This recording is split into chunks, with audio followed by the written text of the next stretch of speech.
السلام عليكم طلاب ثالثه ثانوي عاملين اتمنى تكونوا بخير يا رب. النهارده ان شاء الله موعدنا مع حصه جديده. النهارده باذن الله هنحل واجب لو شاتيليه او مش واجب، هو بالنسبه لي عباره عن مراجعه قاعده لو شاتيليه. احنا نراجع مراجعه جميله جدا جدا فيها حوالي بتاع 160 سؤال، اهم او اصعب 160 سؤال في قاعده لو شاتيليه. وطبعا هو بالنسبه لنا مش لو شاتيليه بس، بنتكلم على اتزان الكيمياء كلها عامه. اتمنى من الله عز وجل يكون في عندنا توفيق في الحصه ديت، وربنا يكرمنا ان شاء الله. نركز جدا في افكار الاسئله، افكار مهمه جدا جدا، تعتبرها حضرتك مراجعه جميله جدا لسعادتك انك تقدر تلم نص الباب، وده اهم جزء في الالتزام. نبدا مع بعض كده عشان ما نضيعش وقتنا. اول سؤال عندنا بيقول لك ايه؟ نجيب بس القلم بتاعنا. تمام. اول سؤال يا شباب، بسم الله الرحمن الرحيم، بيقول لك ايه؟ في النظام المتزن الاتي اللي قدام حضرتك دوت، عند إضافة كمية من CO لوسط الإلزان فماذا يحدث؟ لو إحنا هنضيف كمية من CO، يعني إحنا هنزود تركيز CO. نيجي عند CO كده، تقول لي يا مستر تعالى.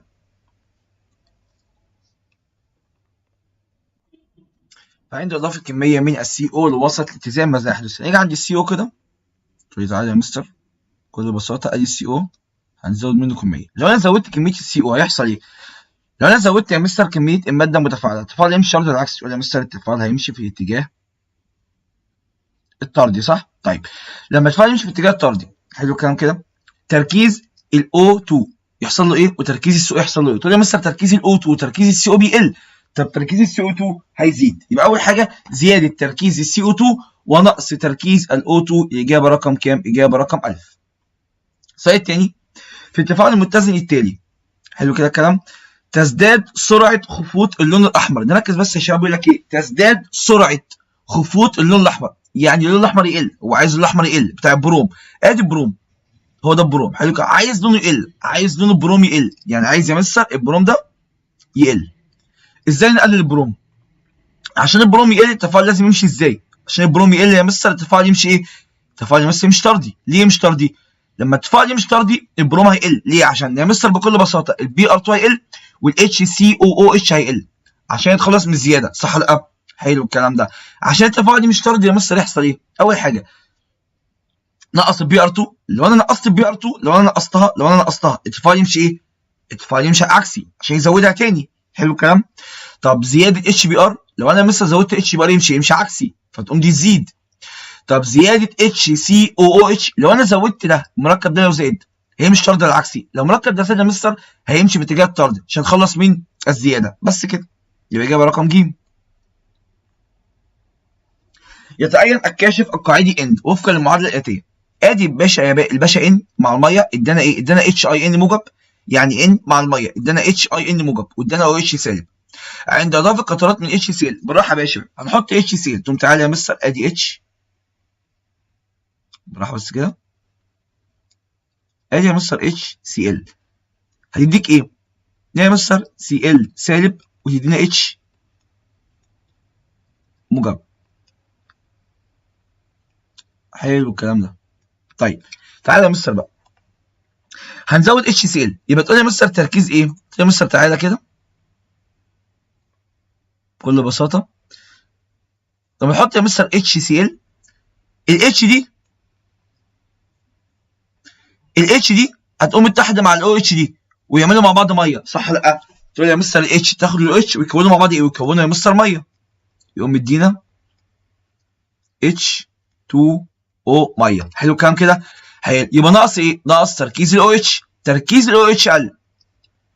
بالراحه بقى كده، لما تركيز تركيز الاتش يقل، اسف، تركيز الاتش والاو اتش بيقل، حلو الكلام، دي تركيزها قل. لما تركيز الاو اتش يقل، تركيز الاو اتش قل ليه؟ لان الاو اتش تم سحبها. التفاعل يمشي طردي العكسي.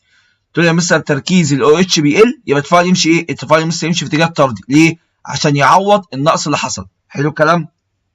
مع بعض بقى، اول حاجه لما التفاعل يمشي طردي يظهر له رقم واحد؟ لا. طب يظهر له رقم اثنين؟ طبعا اجابه صحيحه، يظهر له رقم اثنين. سؤال رقم 4، عند مزج محلول K2CrO4 مع محلول HCl فيصل حالة الاتزان طبقا للآتي. حلو الكلام. هو حط HCl، حطها مع مين؟ مع K2CrO4 قدامه المنظر ده. فإذا أردنا نجعل اللون البرتقالي هو السائد، مين يا مستر اللون البرتقالي؟ بكل بساطة اللون البرتقالي هو CR2O7، هو ده البرتقالي. حلو الكلام، ده اللون البرتقالي يا جماعة عشان دي الكرومات، ثاني الكرومات. عايز يخلي ثاني الكرومات هو السائد، يعني عايز التفاعل يمشي يعني هو عايزه يمشي طردي. حلو، ازاي بقى امشي التفاعل ده طردي؟ عشان امشيه طردي ازود ده او ازود ده، ازود الاتش او ازود السي ار او 4. حلو الكلام. نضيف المزيد من الميه، لو زودت الميه يمشي ايه؟ يمشي عكسي، ما ينفعش. طب نضيف يا مستر اتش سي ال، تعال نجرب كده. لو حطينا اتش سي ال يحصل ايه؟ اجي احط اتش سي ال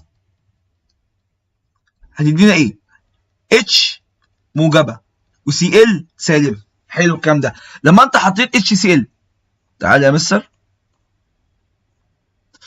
لما انت حطيت اتش سي ال حصل ايه؟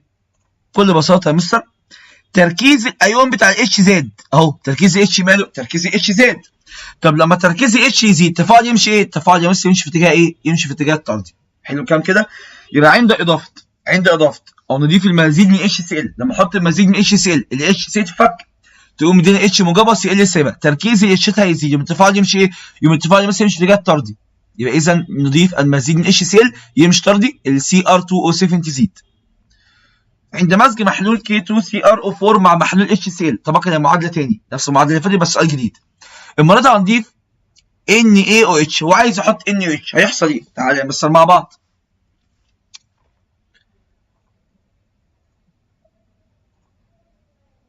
تعالى عند اضافه NaOH، تقول يا مستر تعالى كده هنحط NaOH، هيقوم يدينا ايه؟ هيقوم يدينا مستر OH سالبه و Na موجب. ايه اللي حصل؟ بكل بساطه يا مستر، الاتش دي يا مستر هتقوم ساحبه مين؟ هتقوم ساحبه الاو اتش دي، ويعملوا مع بعض ايه؟ يعملوا مع بعض ميه. حلو الكلام ده. يبقى تركيز الاتش مالها؟ يبقى تركيز يا مستر الاتش هيقل. علل تركيز الاتش بيقل ليه؟ تقول يا مستر تركيز الاتش قل لان يا مستر بكل بساطه الاو اتش سحبتها عشان يعملوا ميه مع بعض، صح ولا لا؟ طالما تركيز الاتشات قل، تركيز الاتشات ماله؟ تركيز الاتشات يا مستر قل، التفاعل يمشي الشرط العكسي، التفاعل يا مستر يمشي في اتجاه ايه؟ اتجاه عكسي عشان يعوض النقص. لما التفاعل يمشي عكسي يزداد تركيز CrO4. بص كده، زياده تركيز CrO4 مش موجوده. طب تركيز CR2O7 هيحصل له ايه؟ هيقل. نقص تركيز CR2O7. يعني بكل بساطه دول تقريبا اصعب 3 اسئله عندنا. لو اضيف ماده او اسحب ماده هيحصل ايه؟ تمام يا شباب؟ حلو الكلام ده. اي العبارات التي تستنتج من نظريه التصادم بين دقائق المواد المتفاعله؟ كلما زادت مساحه السطح للتفاعل كلما قل التركيز بتاع الماده الناتجه؟ طبعا لا، كل ما مساحه السطح بتزيد كل ما التركيز بتاع الناتج بيزيد. علاقه طرديه. بزياده درجه حراره يقل عدد التصادمات؟ لا، العلاقه طبعا ايه؟ غلط. كل ما زاد حراره التصادمات بتزيد. كل تصادم يجب ان يؤدي الى تكوين النواتج؟ طبعا يا مستر بكل بساطه لا، مش شرط. في تصادم فعال، تصادم غير فعال زي ما شرحنا قبل كده. يزداد معدل طاقه حركه الجزيئات بذات الحراره؟ طبعا اجابه صحيحه. مثلا نغير بس اللون بس عشان يجيب الاخضر من اول بتاع.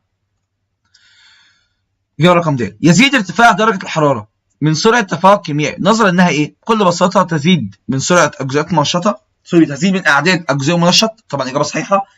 تزيد من فرص التصادم بين الجزيئات، طبعا برضه اجابه صح. تمكن الجزيئات المنشطه من كسر الروابط، طبعا اجابه صحيحه. يبقى درجه الحراره بتعمل ايه؟ بتعمل كل الحاجات ديت. اذا وضعنا دورق بخليط متزن من غاز NO2 وغاز N2O4 في ماء مسخن، نلاحظ الاتي. حلو الكلام كده. اجيب خليط متزن بين NO2 مع NO4. طبعا بكل بساطه ده التفاعل بتاعنا، لازم اكون حافظ المعادله كويس جدا. فنكتب المعادله بس نكتبها تحت هنا الحته دي. المعادله بتقول لك ايه؟ الصح بتاع المعادله بقى لازم تحفظ المعادله بترتيبها. بيقول لك ان ال NO2 بيدينا N2O4 زائد مين؟ زائد دلتا. تفاعل طارد يا شباب، تفاعل طارد مع الحراره مع النواتج. نلاحظ ان يصبح خليط التفاعل عديم اللون. بص كده، اذا وضعنا درجه كذا كذا في ماء ساخن. يعني ايه ماء ساخن بقى؟ معنى كلمه ماء ساخن عباره عن ايه بقى؟ ان احنا هنزود درجه الحراره. لو انا زودت درجه الحراره، انا اول حاجه كتبت المعادله في نص الكتاب، بعد كده احط ماء ساخن. يعني ايه ماء ساخن؟ يعني يرفع درجه ايه؟ يرفع درجه حراره. لما ازود درجه حراره هيحصل ايه؟ بكل بساطه يا مستر، لما تزود درجه الحراره التفاعل يمشي ايه؟ لما ازود حراره التفاعل يمشي يا شباب؟ التفاعل يمشي في اتجاه عكسي. هنزود حراره يوم التفاعل ماشي عكسي، يوم يحدث ايه؟ بكل بساطه يا مستر بص على الاتي بقى. يصبح خليط التفاعل عديم اللون؟ لا، هو هيمشي اصلا في اتجاه بني محمر. يزيد درجه البني محمر، صح. ليه يا مستر؟ لان ال NO2 غاز لونه بني محمر. إذا وصل تفاعل ماس إلى حالة اتزان فإن عند خفض حرارة هذا التفاعل يحدث إيه؟ عندي تفاعل ماس وصل للاتزان فعند خفض الحرارة. طبعا لو أنت راجل شطور هتقول لي يا مستر التفاعل الماس علاقته مع الحرارة علاقة طردية. يعني إيه علاقة طردية؟ يعني تفاعل الماس يا مستر بكل بساطة هتخفض الحرارة يبقى كي سي هتقل، هتزود حرارة يبقى كي سي هتزيد. عرفنا تفاعل الماس علاقة طردية. بس أنا ممكن أعتبر نفسي إن أنا ما أعرفش تفاعل الماس أخباره إيه، فأعمل معادلة وهمية اللي هي هقول إيه زائد بي مثلا زائد دلتا هيدينا سي اي حاجه. اذا وصل تفاعل مصري ده تفاعل مصري، تفاعل مصري عشان الحراره مع ماده متفاعله فان خفض درجه حراره هذا التفاعل نمسك التفاعل ده ونقلل حرارته. تعالى كده لما اخفض درجه حراره هذا التفاعل يمشي طردي ولا عكسي؟ لما اخفض درجه الحراره يا مستر التفاعل يمشي في اتجاه طردي. ليه؟ عشان يعوض النقص. طب لما التفاعل يمشي طردي يا مستر تركيز النواتج يحصل له ايه؟ تركيز النواتج هتزيد. لما تركيز النواتج تزيد قيمه الكي سي هتزيد. حلو الكلام كده؟ اذا يا مستر ازاحه التفاعل في الاتجاه بكل بساطه كده ازاحه التفاعل في الاتجاه العكسي تقول لي يا مستر التفاعل مش طردي. طيب نقص تركيز نواتج تقول لا يا مستر تركيز نواتج هيحصل له ايه؟ تركيز نواتج هتزيد. حلو الكلام كده؟ طب نقص قيمه ثابت اتزان بكل بساطه يا مستر قيمه ثابت اتزان هتزيد. انا اسف جدا يا جماعه بس معلش انا اسف انا سرحت انا بس بصور بالليل معلش حكم عليا انا اسف معلش جدا. هو احنا لما هنخفض درجه الحراره سوري يا جماعه بجد اسف لما نخفض درجه الحراره التفاعل يمشي ايه؟ التفاعل يمشي في اتجاه العكس عشان يعوض نقص. انا اسف جدا معتذر جدا جدا يا جماعه. لما اخفض يا مستر درجه حراره التفاعل يمشي ايه؟ التفاعل يمشي عكسي عشان يعوض النقص. لما التفاعل يمشي عكسي يا مستر يحدث ايه؟ بكل بساطه كده هتقلل الحراره يا مستر التفاعل يمشي عكسي. التفاعل يمشي عكسي صح. نقص تركيز النواتج برضه صح الناتج هتقل. طب نقص قيمه ثابت اتزان النواتج قلت يبقى قيمه الاتزان مالها بتقل. يبقى جه اذا مثلا اجابه رقم ايه؟ اجابه رقم د. بعتذر جدا جدا يا جماعه انا اسف جدا بجد انا جايز بس سرحت وانا بخفض الحراره.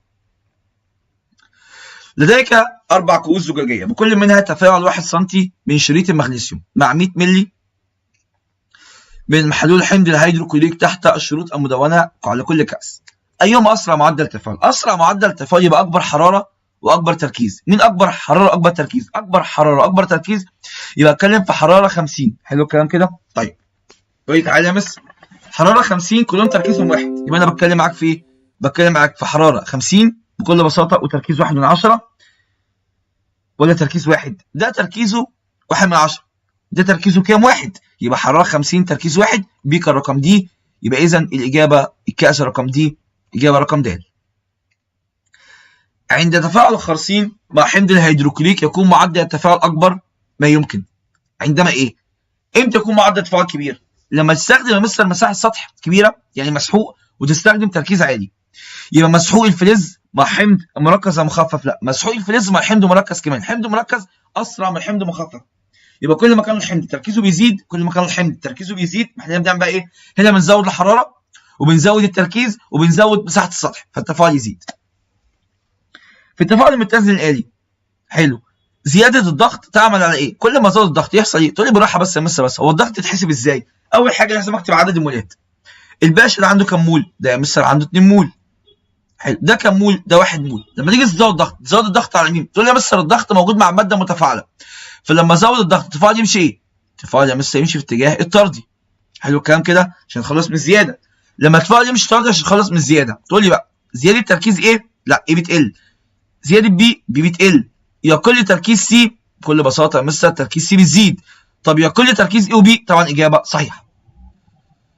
في التفاعل المتزن الاتي يكون هو عايز يبقى هنا عايزك تحسب له الكي بي او كي سي حسب اللي عندك في الاختيارات. مبدئيا كده التفاعل ده يمشي ازاي يا مستر؟ التفاعل ده يا مستر عباره عن تفاعل غازي عشان عندك ماده غازيه في قلب ماده متفاعله يبقى ده تفاعل غازي واحنا هنتكلم في الكي بي. اذا بكل بساطه الليكويد ده يتشال والاقوس هو كمان يتشال والاقوس ده كمان هو يتشال. حلو كده؟ انك عندك ماده متفاعله غازي يبقى اذا تفاعل غازي. يبقى التفاعل بتاعنا عباره عن ايه يا مستر؟ بكل بساطه كده التفاعل بتاعنا عباره عن 1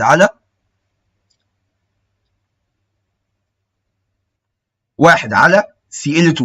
هنا بكل بساطه مفيش اي حاجه يبقى 1 على مين؟ 1 على Cl2. طب يا مستر طالما بتتكلم في الضغط لازم تحط بي يبقى 1 على بي Cl2. 1 على BCl2 يبقى اجابه رقم ب. طب التفاعل الغازي نشيل اي حاجه فيها اكوس او ليكويد. في التفاعل المتزن الاتي يكون الكي بي عباره عن ايه؟ بكل بساطه يا مستر ده تفاعل غازي، يبقى هنشيل الماده الصلبه ديت، يبقى اذا عندنا ده على ده، يبقى اجابه رقم د. اس 4 بقت اس 4، اس 6 بقت اس 6، نواتج على متفاعلات يبقى BCl3 على Cl2. طبعا بحط البي الثانيه اللي هي البي بتاعت الاتزان بتاع البريشر. في التفاعل المتزن الاتي ثابت اتزان الكي بي يساوي 1 وعلامه 1 في 10 اس 6 عند درجه حراره معينه، ونديك ضغط الجزيء بتاع ده وضغط الجزيء بتاع ده، فان تركيز غاز الفلور بيساوي كام؟ بكل بساطه اعزائي الطلبه الجمال هنعمل المنظر الاتي دوت. تعالوا نبص كده على السلايد حل ازاي. نفتح الويب بورد بتاعتنا. يقول لك يا مستر تعالى بقى، اول حاجه هات الكي بي كده. تقول لي تعالى يا مستر الكي بي عباره عن ايه؟ اختار القلم معلش بس ثواني.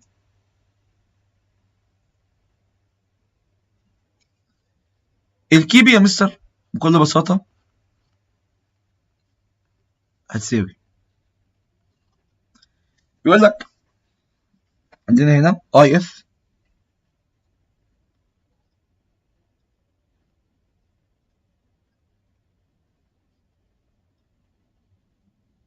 بي طبعا اي اف تربيع على مين؟ على مستر اي 2 في مين؟ في كل بساطه في اف 2. حلو قوي الكلام ده. طبعا بحط بي هنا وبحط بي هنا بس المكان مش هيجي يعني وكده، فنحاول ننجز شويه. هو بيقول لك ان الكي بي بكام؟ بيقول لك ان الكي بي يا مستر بواحد في 10 اس 6، يعني الكي بي بكل بساطه 10 اس 6 دي قيمه الكي بي بتساوي. بيقول لك اذا كان تركيز غاز ضغط الجزيء عند، فاذا كان ضغط الجزيء عند الاتزان بكل بساطه لغاز الاي اف ب 2/10 حلو، وغاز اف 2 بيساوي 4 في 10 اس سالب 3، فان الضغط الجزيئي غاز يود. هو عايز يود، بيديك الاي اف بكام؟ الاي اف يا مستر ب 2/10. حاضر، ده 2/10 تربيع على الباشا بكام؟ الاف 2 4 في 10 اس سالب 3 في الاي 2. بكل بساطه نقدر اجيبها طبعا يا مستر بكل بساطه. هنا 1 يبقى بكل بساطه تقول يا مستر الاي 2 بيساوي ايه؟ 1 في 2/10 تربيع على 10 اس سالب 6 في 4 في 10 اس سالب 3. تطلع معاك طبعا يا شباب بكل بساطه. نرجع بقى لسؤال صفحتنا. الإجابة بتاعتك إجابة رقم ج. في التفاعل المتزن الآتي تتغير قيمة الكي بي. عشان تغير قيمة الكي بي لازم تغير الحرارة، ما تفكرش، أنا علمتك قبل كده عشان تغير الكي بي تغير الحرارة، يبقى إجابة رقم ج تغيير درجة حرارة. تزداد قيمة الكي بي للتفاعل الغازي المتزن الطارد. بكل بساطة بقى عندك تفاعل متزن غازي طارد، عايز تزود قيمة الكي بي. عشان تزود قيمة الكي بي للتفاعل الطارد تعمل ايه؟ تخفض حرارة. اشمعنى يا مستر؟ عشان هي علاقة عكسية زي ما قلت لك قبل كده، علاقة عكسية بين التفاعل الطارد. تاني يا شباب كده، التفاعل الطارد التفاعل ايه؟ الماس. التفاعل الطارد علاقة ايه؟ علاقة عكسية بين الكي بي وبين الحرارة. التفاعل الماس علاقة طردية بين الكي بي والحرارة. عايز تزود قيمة الكي بي يبقى اخفض درجة الحرارة. وعايز اثبتها لك برضه عشان ما نقولش المستر ايه جري معانا. لو عندي تفاعل طارد، يعني ايه تفاعل طارد؟ يعني ايه زائد بي هيديك مثلا سي. تفاعل طارد يعني الحراره مع النواتج. حلو الكلام. عايز يا مستر تعمل ايه؟ عايز بص كده، تزداد قيمه الكي بي. عايز تزود قيمه الكي بي، انا عايز النواتج تزيد صح؟ عشان النواتج تزيد اخفض حراره. ليه؟ لو انت قللت الحراره التفاعل يمشي ايه؟ يمشي طردي. يوم قيمه النواتج ايه؟ يبقى قيمه النواتج تزيد، يبقى الكي بي هتزيد. يبقى ده ايه؟ علاقه عكسيه. ريح نفسك بقى، علاقه عكسيه. علاقه عكسيه بين الكي بي والحراره. حلو الكلام كده. في التفاعل الطارد علاقه طرديه بين الكي بي والحراره في التفاعل الماس. تقل، بص بقى هنا بقى، تقل قيمه الكي بي للتفاعل الماس. قلنا الماس طردي، عشان تقلل قيمه الكي بي يبقى انت تخفض الحراره، يبقى اجابه رقم د. اجابه د يا شباب.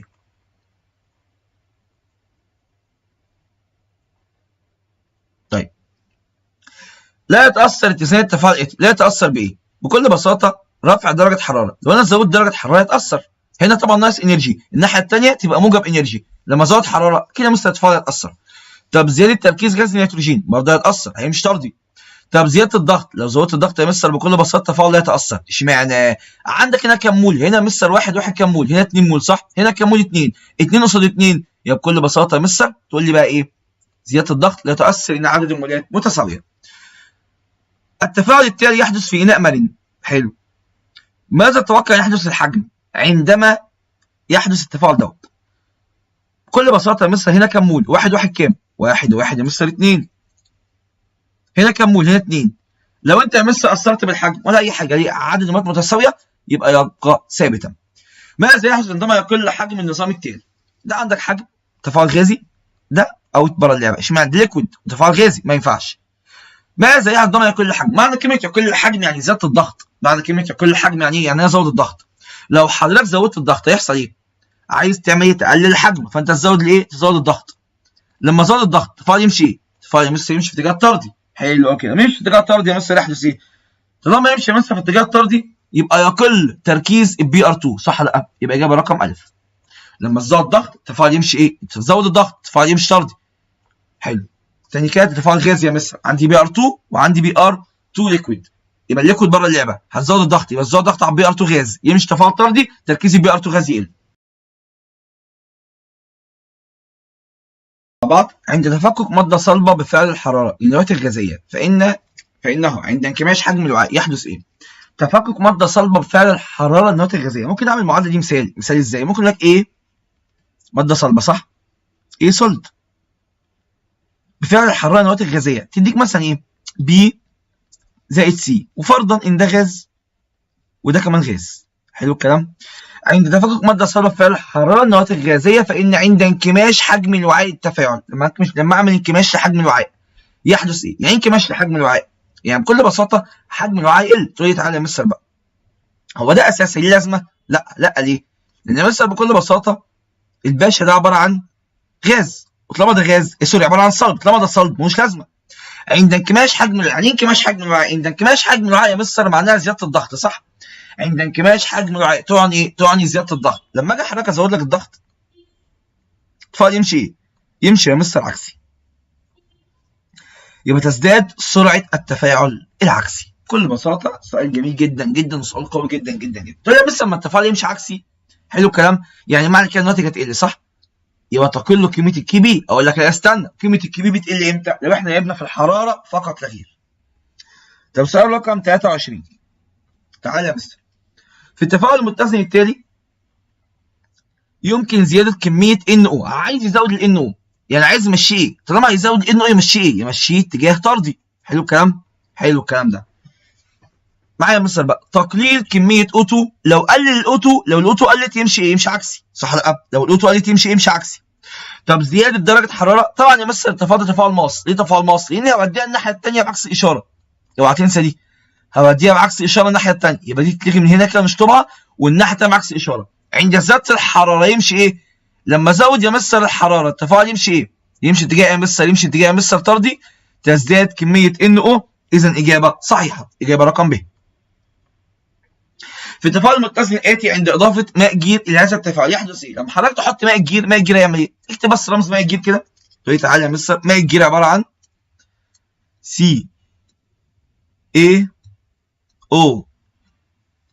CaOH. كله باي 2. حلو الكلام ده. لما احط ماء الجير هتعمل يا مستر؟ تقول يا مستر ماء الجير بكل بساطه وظيفتها ايه؟ تعالى يا مستر ماء الجير يا مستر هتسحب الCO2. لما ماء الجير يا مستر تسحب الCO2 تركيز الCO2 يحصل له ايه يا مستر؟ تركيز الCO2 هيقل. حلو الكلام؟ يبقى التفاعل يمشي ايه؟ يبقى التفاعل يا مستر يمشي طردي. تاني كده ماء الجير تعمل ايه؟ تسحب الCO2 يبقى التفاعل يمشي ايه؟ يبقى التفاعل يمشي طردي. يسير التفاعل طردي طبعا اجابه صحيحه. اجابه رقم ب. طب تزداد قيمه الكيسي لما التفاعل يمشي طردي النواتج تزيد صح؟ يبقى الكيسي هتزيد. مستحيل. اللي بيزود قيمه الكيسي او الكي بي هي درجه الحراره فقط. 25 تفاعل متزن ثابت اتزان الكيسي بتاعته ب4 فعند سحب نواتج هذا التفاعل من خليط الاتزان يحدث ايه؟ لو احنا سحبنا مستر النواتج يحدث ايه؟ حلو الكلام كده؟ مع ثبوت الحراره. بس طالما الحراره ثابته يبقى اذا يا مستر الكيسي ثابته يبقى الكيسي بكام؟ يبقى الكيسي ب4 برضه عشان قال لك مع ثبوت الحراره. تاني اهو اذا كان ثابت اتزان تفاعل ما يساوي 300 عند حراره معينه الكيسي ب 300 فما مقدار ثابت اتزان لهذا التفاعل اذا تم مضاعفه حجم الوعاء مرتين. ضعفنا حجم الوعاء مرتين، ماشي يا مستر. مع ثبوت الحراره، طالما الحراره ثابته يا مستر يحدث ايه؟ تقول لي القيمه بتاعت ثابته، يبقى طالما يا مستر الحراره بكل بساطه، طالما حضرتك هتقول لي يا مستر حراره ثابته، يبقى الكي سي او الكي بي ثابته، يبقى 300 برضه. اذا علمت ان بكل بساطه الكي سي للتفاعل ما بيساوي 27.8، التفاعل دوت، حلو الكلام ده، فان الكي سي لهذا التفاعل عند نفس درجه حراره، عند نفس الحراره المفروض الكي سي ثابته، لكن لو المعادله ثابته عمل ايه في المعادله؟ بس هو شقلب المعادله، عمل ايه؟ قلب التفاعل، جاب النواتج مكان المتفاعلات والمتفاعل مكان الناتج. يبقى مستر قيمه الكي سي هتساوي ايه؟ قيمه الكي سي يا مستر هتساوي بكل بساطه 1 على الكي سي القديمه، صح ولا لا؟ يبقى 1 على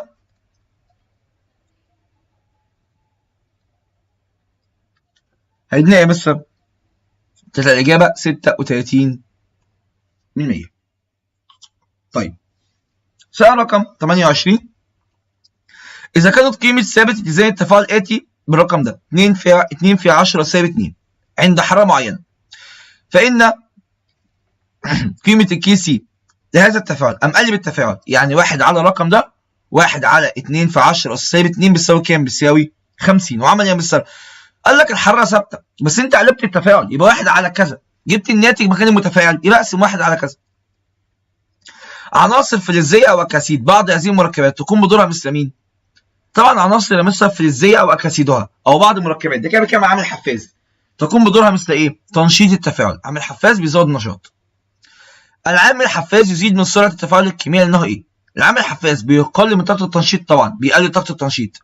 الحاجه الثانيه يؤثر في موضع الاتزان، طبعا يا مستر بكل بساطه العامل الحفاز هل يا مستر العامل الحفاز بيأثر في الاتزان؟ تقول لي يا مستر بكل بساطه كده لا، العامل الحفاز يا مستر بيخلي الاتزان زي ما هو. طب العامل الحفاز يا مستر بيغير من قيمه دلتا اتش؟ لا برضه، يبقى اجابه رقم الف بس. عند وضع عامل حفاز في تفاعل ما التي تقل قيمته؟ طبعا بتقل قيمه طاقه التنشيط، يبقى اجابه رقم ب. عند اضافه عامل حفاز لتفاعل لما احط عامل حفاز طاقه التنشيط هتقل، سرعه التفاعل هتزيد، الدلتا اتش لا تتاثر، يبقى اجابه رقم ج. يبقى العامل الحفاز ما بيأثرش باي حاجه غير ان هو ايه مستر؟ بيعمل ايه؟ بيقلل طاقه التنشيط ويزود سرعه التفاعل. ولو كان التفاعل انعكاسي بيزود الطردي والعكسي بنفس المقدار حتى يصل الاتزان اسرع. ما العامل الحفاز من هذا التفاعل؟ بكل بساطه يا شباب العامل الحفاز هي ماده داخله خارجه من التفاعل دون ان تتغير او تغير فيه، يعني حاجه دخلت خرجت زي ما هي. مين يا مستر في التفاعل ده اللي دخل خرج زي ما هو؟ تقول يا مستر الان او دخل هنا، اما الان او خرج هنا، يبقى هو ده العامل الحفاز. طب الاس بي دخلت هنا، هل الاس بي خرجت في حته؟ لا، اذا الان او عامل حفاز. اشمعنى؟ لان الان او يا مستر دخل في معادله خرج في الثانيه. اضافه عامل حفاز مناسب لتفاعل انعكاسي يعمل ايه؟ لما احط عامل حفاز مناسب لتفاعل انعكاسي هيعمل ايه يا شباب؟ بكل بساطه كده حط عامل حفاز مناسب، زياده سرعه تفاعل طردي، اقول لك التفاعل انعكاسي يعني رايح جاي، التفاعل انعكاسي يعني رايح وجاي، هيزود ده ويزود ده. طب زياده سرعه التفاعل العكسي؟ بكل بساطه يا مستر لا. طب الوصول لحاله اتزان اسرع؟ بكل بساطه هي الاجابه الصحيحه، اجابه رقم ج. طيب هو الشكل المقابل يا شباب ده انا اسف يعني هو تبع السؤال اللي تحت، بس معلش انا حصل ترحيل انا اسف عليه، هنوصله دلوقتي. في النظام المتزن التالي يعمل رفع درجه حراره ايه؟ لو انا زودت الحراره، طبعا تفاعل ده ماس، هتزود حراره يبقى تزود يا مستر الماده المتفاعله. حلو الكلام ده. لما تزود حراره يا مستر التفاعل يمشي طردي العكسي، هتزود حراره يا مستر التفاعل يمشي طردي. حلو الكلام ده. زياده كميه الكحول الميثيلي، هل الكحول هيزيد؟ هيقل. خفض كميه سي او، السي او هتزيد. طب زياده قيمه ثابت اتزان، انت اثرت بالحراره صح؟ طالما اثرت بالحراره يبقى الكي سي هتاثر، هيمشي طردي، الناتج هتزيد، يبقى قيمه الكي سي هتزيد. في التفاعل يا مستر الكيميائي الاتي، حلو، اي من الاستنتاجات التي هي صحيحه عند رفع درجه حراره. لما ازود درجه حراره هتزود حراره، التفاعل يمشي طردي ولا عكسي؟ التفاعل يا مستر يمشي بكل بساطه طردي. حلو الكلام ده. لما يمشي طردي يبقى اول حاجه يصير طردي صح؟ فالف لا اما ج. طب ما يمشي طردي يبقى الف لا اما ايه؟ الف لا اما ج. حلو الكلام ده. تعالى يا مستر بالراحه بقى. شده اللون ال NO2 بني محمر هيزيد. التفاعل يا مستر هيمشي طردي صح؟ ال NO2 ده لون بني محمر هيزيد ولا يقل؟ هيزيد يا مستر، تمام. طب قيمه الكي سي هتزيد برضه، يبقى اذا الاجابه الصح رقم كام؟ اجابه رقم الف. في التفاعل المتزن التالي كي ClO4. حلو الكلام ده. كلورات البوتاسيوم يزداد انحلال كلورات البوتاسيوم. يعني ايه يزداد انحلالها؟ يعني تمشي في الاتجاه ده، ده اسمه اتجاه انحلال، عشان يتفكك لكلوريد بوتاسيوم اكسجين، ده اسمه اتجاه الانحلال. خرجت كلوريد بوتاسيوم وخرجت اكسجين. امتى زود الانحلال؟ اضافه المزيد من كلوريد بوتاسيوم. لو زودت كلوريد بوتاسيوم مش عكسي، لا. طب اضافه المزيد من الاكسجين، لو زودت الاكسجين تمشي ايه؟ تمشي عكسي، وانا عايز امشيها طردي. رفع درجه حراره، طبعا اجابه صح. لما ازود حراره التفاعل يمشي طردي، الانحلال يزيد او التفكك يزيد. قلنا قبل كده في حصه احنا بنشرح. 47 الرسمه بتاعته فوق، تمام يا رجاله؟ شكل مقابل يوضح العلاقه بين حجم ثاني اكسيد الكربون CO2 المتصاعد والزمن عند تفاعل كربونات الكالسيوم مع كميه وفيره من الحمض الكبريتيكي او حمض الهيدروكلوريك. بالراحه كده. دلوقتي لاحظنا ايه؟ لاحظنا مثلا حاجه جميله قوي، ايه هي؟ ان كل ما تعرف نكبر شويه كده، لاحظنا مثلا التفاعل دوت الحجم بتاعه ثابت. يعني ايه؟ يعني مثلا الحجم ثابت في التفاعلين، بس حصل حاجه. التجربه الاولى تقريبا كده التفاعل خلص اسرع، ده الزمن. التجربه الثانيه التفاعل خلص هنا. مين يا مستر في دول خلص الاول؟ واحد ولا اتنين؟ تقول لي مستر التجربه الاولى خلصت الاول، يبقى التجربه الاولى طالما خلصت الاول، بس خلي بالك نفس الحجم، ها؟ يبقى التجربه الاولى اسرع في التفاعل. بص كده، تم اجراء التفاعل في التجربه 2 عند درجه حراره اعلى. هل التفاعل رقم 2 عند حراره اعلى؟ لا، التفاعل رقم 1 هو اللي حرارته اعلى، عشان التفاعل رقم 1 خلص الاول. طيب، تم تكسير قطع كربونات الكالسيوم في التجربه رقم 2 الى قطع اصغر من التجربه رقم 1. يعني التجربه رقم 2 كربونات الكالسيوم كانت براده مثلا، والتجربه رقم 1 كربونات الكالسيوم قطع كبيره. هل ده صح؟ هل التجربه رقم 2 كانت حجمها صغير؟ لو التجربه رقم 2 حجمها صغير كان بكل بساطه يا مستر اتفاعلت اسرع، وده ما حصلش. طب تركيز الحمض المستخدم في التجربه 1 اعلى من التجربه 2؟ طبعا صح. تجربه 1 حمض تركيزه اعلى، حمض هيدروكلوريك تركيزه اعلى، وطالما تركيز الحمض اعلى يبقى التفاعل سرعته ايه؟ سرعته زياده. بكل بساطه مس اجابتك رقم ج صح. السؤال بعد منه، يفضل التعبير عن تركيز الغازات بطريقه ايه؟ عشان بنتكلم عن الغازات طبعا ضغط الجزيئي. زياده الضغط الكلي، لما زود الضغط الكلي يزيد من سرعه التفاعل الكيميائي التي تتميز بايه؟ هزود الضغط الكلي، بتتكلم في الضغط. المواد الداخله، المواد الناتجه تكون في حاله غازيه، طبعا بتكلم في تفاعل ضغط لازم يكون عندي غازات. حدوث نقص في حجم الغازات الناتجه بالنسبه لحجم الغاز المتفاعل، لازم مثلا يكونوا هما الاثنين مش قد بعض. ليه؟ لو عندك حجم ماده متفاعله، لو عندك الماده متفاعله زي ماده ناتجه في عدد المولات، لو هما الاثنين قد بعض، هل يا مستر يحدث اصلا الضغط هيأثر؟ الضغط مش هيأثر. الضغط بيأثر امتى؟ لما يكون عدد المولات مختلفه. طب تكون تفاعل انعكاسي، لازم يكون انعكاسي عشان اقول لك الضغط يزيد ضغط يقل، يبقى جميع ما سبق. لا يتأثر موضع الاتزان، لا يتأثر موضع الاتزان التفاعل الآتي عند تقليل حجم إناء. إذا كان إيه؟ التفاعل ده يا مستر مش هيتأثر لما أقلل حجم الإناء. إذا كان إيه يا مستر؟ بكل بساطة كده، إذا كان البي بيساوي السي زائد الدي. اشمعنى بقى؟ تقول لي ديت. مبدئيا كده ده بره اللعبة. ليه؟ عشان ده عبارة عن سوليد، يبقى ده بره اللعبة. حلو الكلام؟ بيقول لك لا يتأثر موضع الاتزان. لا يتأثر موضع الاتزان يعني ده يبقى قد ده، صح؟ لا. يبقى البي مثلا ب2. حلو الكلام؟ وده بواحد، ده بواحد، يبقى ده كده كان ب2. إذا الاتزان لا يتأثر، يبقى لازم البي عددها تبقى قد السي والدي فوق. تمام يا رجاله؟ زياده الضغط على التفاعل تجعله ينشط في الاتجاه العكسي. مين في دول يا مستر لما زود الضغط عليه يمشي في اتجاه عكسي؟ طبعا الاجابه هتبقى رقم ب، وهقول لك ليه دلوقتي. طبعا هنجربهم كلهم. لما زود الضغط هنا التفاعل يمشي عكسي. عندك هنا كام مول؟ عندي يا مستر بكل بساطه 3 واحده كام؟ 3 واحده 4، ده عنده 4 مول. حلو الكلام؟ طب ده كام مول؟ ده 2. زود الضغط التفاعل يمشي ايه؟ التفاعل يمشي عكسي يا استاذ. حلو الكلام ده؟ تمام. يؤدي تغير الضغط المطبق على نظام فيها التفاعل المتزن على ايه؟ يؤدي تغير الضغط المطبق على نظام في التفاعل المتزن ايه؟ مين في دول يا مستر بكل بساطه هيتاثر بالضغط؟ طيب بكل بساطه هو عامه التفاعل الاول هتاثر بالضغط؟ لا. لا ليه؟ عشان ده هنا 1 مول 1 مول 2 مول، وده 2 مول، ده مش هيأثر بالضغط.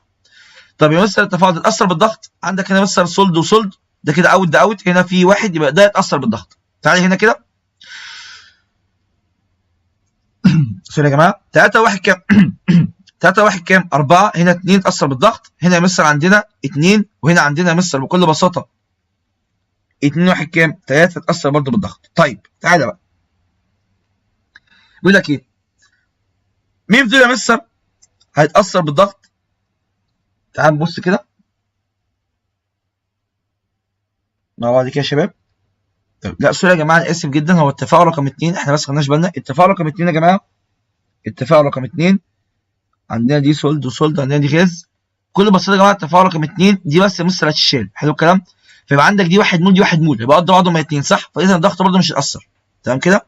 يبقى التفاعل رقم 2 الضغط برده مش هيأثر. يبقى اذا الضغط بيأثر على مين؟ بيأثر على 3 و4 فقط.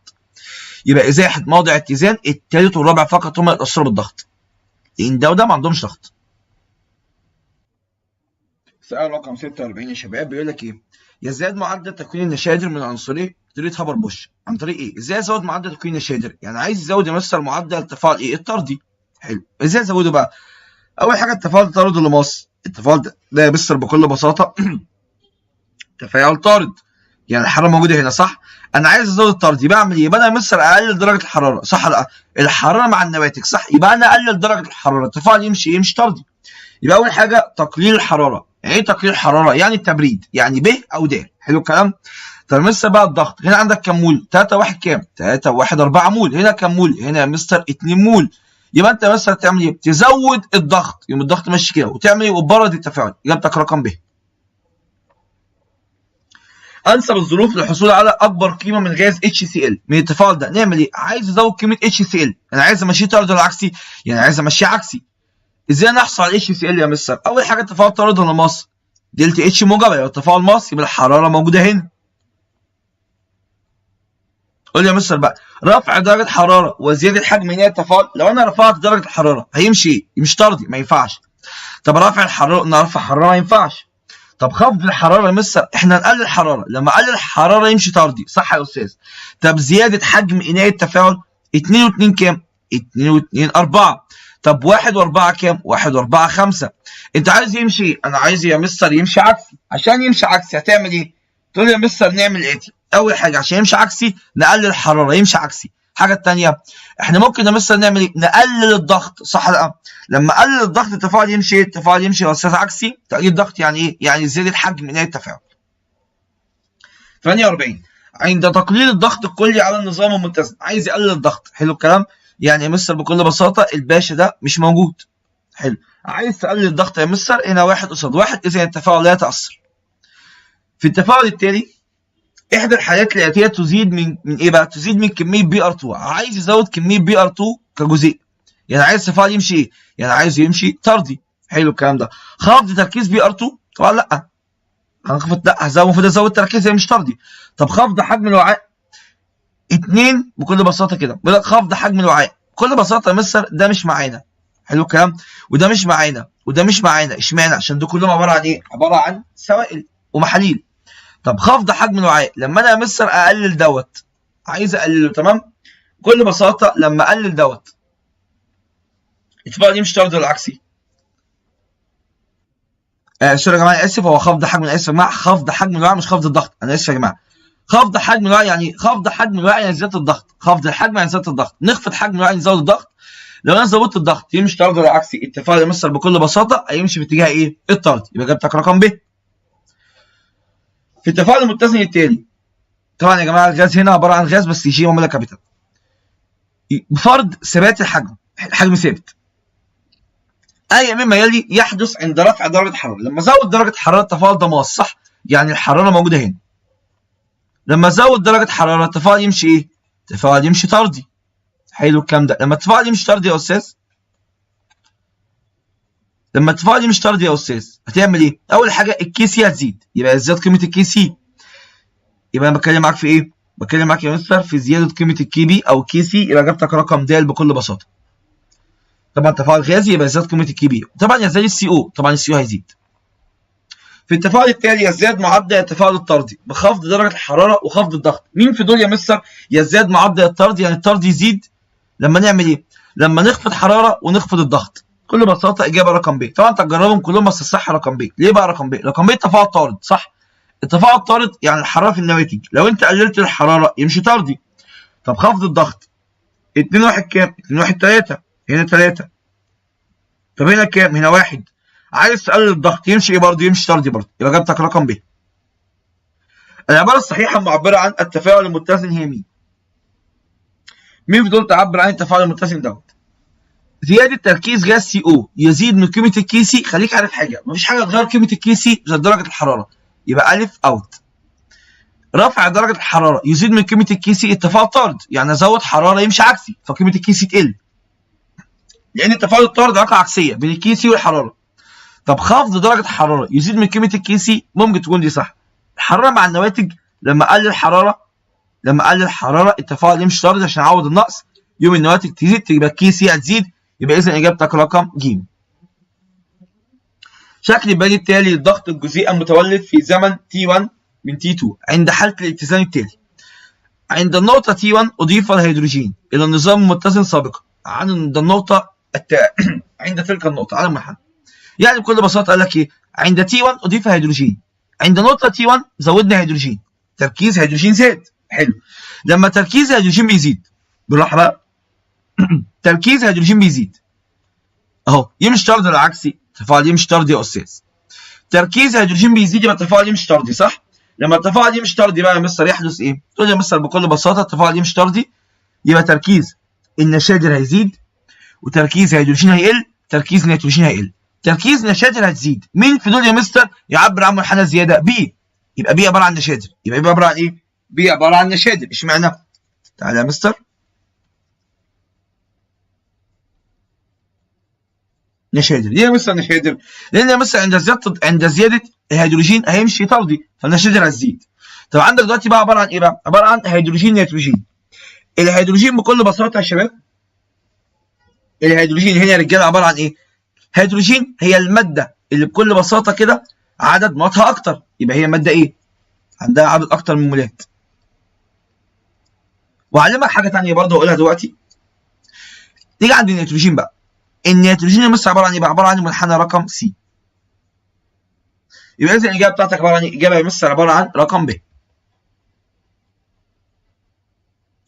اي الاشكال الاتيه يعبر عن العلاقه بين معدل التفاعل الطردي ومعدل التفاعل العكسي عند اضافه عامل حفاز؟ طبعا اجابه رقم ب، بيزود الطردي ويزود العكسي بنفس السرعات.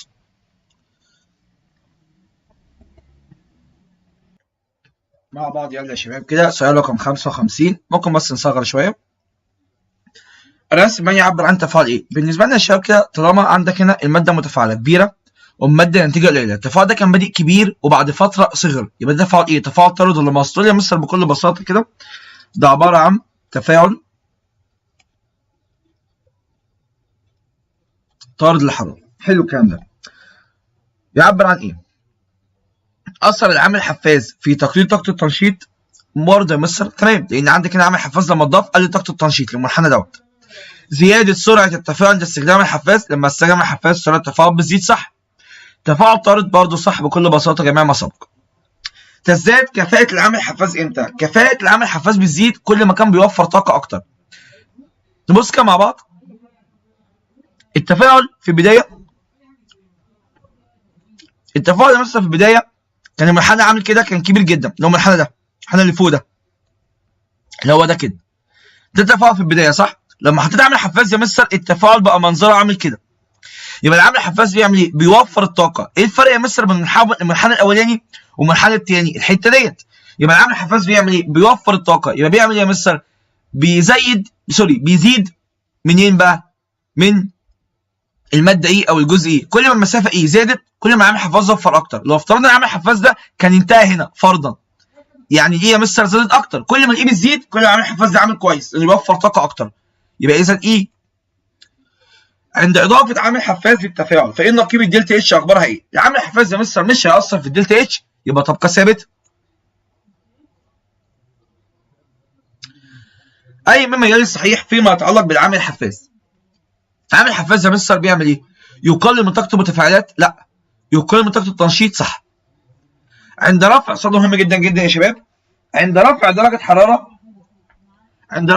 حراره التفاعل المتزن التالي. لما ارفع درجه حراره، لما زودنا الحراره يزداد كي 1 بدرجه اقل من كي 2، لما زودنا الحراره كي 1 زادت بدرجه اقل من كي 2. حلو الكلام كده؟ يعني كي 1 زادت بدرجه عامله ازاي؟ كي 1 زادت بدرجه قد كده، دي كده عباره عن كي 1 يا شباب، ادي كي 1. كي 2 زادت بدرجه كبيره، يعني كي 2 زادت كده. يعني العكسي كان اكتر من الطردي. تاني يا شباب، لما زودنا الحراره كي 1 زادت بدرجه قليله عن كي 2، يعني كي 2 زادت اعلى. تقول يا مستر بكل بساطه بقى فان ثابت الاتزان، ثابت الاتزان عشان يتغير محتاج العب في الحراره. تقول يا مستر بقى ثابت الاتزان يقل بالتسخين؟ اقول لك بكل بساطه يا مستر ولا يزيد بالتسخين؟ بكل بساطه هو طبعا اجابه رقم ج واجابه رقم د ما لهمش لازمه. مبدئيا بس هو التفاعل ده طارد ولا ماس؟ تقول لي يا مستر لما احنا زودنا الحراره حصل ايه؟ لما زودنا الحراره العكسي مشي اكتر، يبقى ده تفاعل طارد يا باشا والحراره مع النواتج. ليه؟ عشان لما الحراره تبقى مع النواتج، حراره مع النواتج وتزود الحراره التفاعل يمشي ايه؟ التفاعل يمشي عكسي. يبقى ثابت الاتزان لو انت زودت الحراره التفاعل يمشي عكسي. حلو الكلام؟ يبقى الناتج هتقل، يبقى قيمه الكيسي هتقل. يبقى الكيسي تقل بالتسخين. صح كده؟ السؤال ده قوي جدا ومهم جدا جدا جدا. 62 جميع العوامل الاتيه تؤثر على النظام في حاله اتزان ما عدا مين؟ طبعا عشان اثر على نظام متزن ضغط، حراره، تركيز. في عندي 3 حاجات بتوع لي شاتيه بيأثروا على نظام متزن، ضغط او حراره او تركيز. يبقى اذا العامل الحفاز لا يأثر. لذلك التفاعل الممثل بالمعادله التاليه تتغير قيمه ثابت الاتزان لهذا التفاعل اذا تغير ايه؟ ازاي لسه اغير قيمه ثابت اتزان هذا التفاعل؟ هغير الحراره مبدئيا كده، يبقى تغير درجه الحراره لان الحراره العامل الوحيد اللي بيأثر على الاتزان.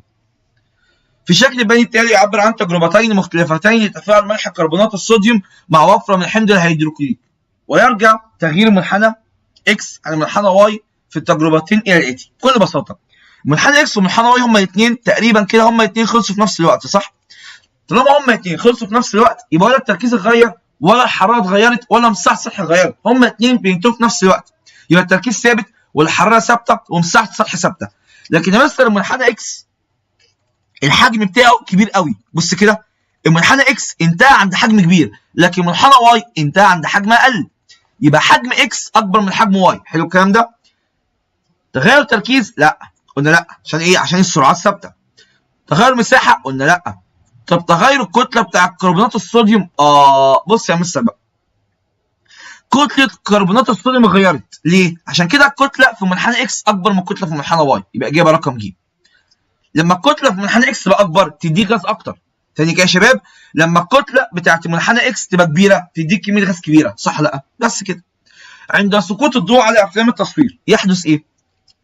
بكل بساطه يا مستر مسكت الضوء تقول لي تعالى يا مستر بقى عندنا اي جي. ثواني بس كده الان ممكن نكتب تحت. عندنا مستر نكتب المعادله تحت خالص هنا كده. عندنا مستر بكل بساطه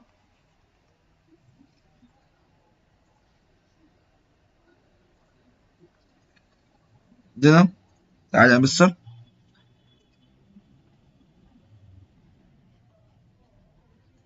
اي جي بي ار تفكر يدينا اي جي موجبه بي ار سالبه. عايز اعرف بكل بساطه الفضه والبروم حصل لهم ايه؟ بالراحه بقى كده.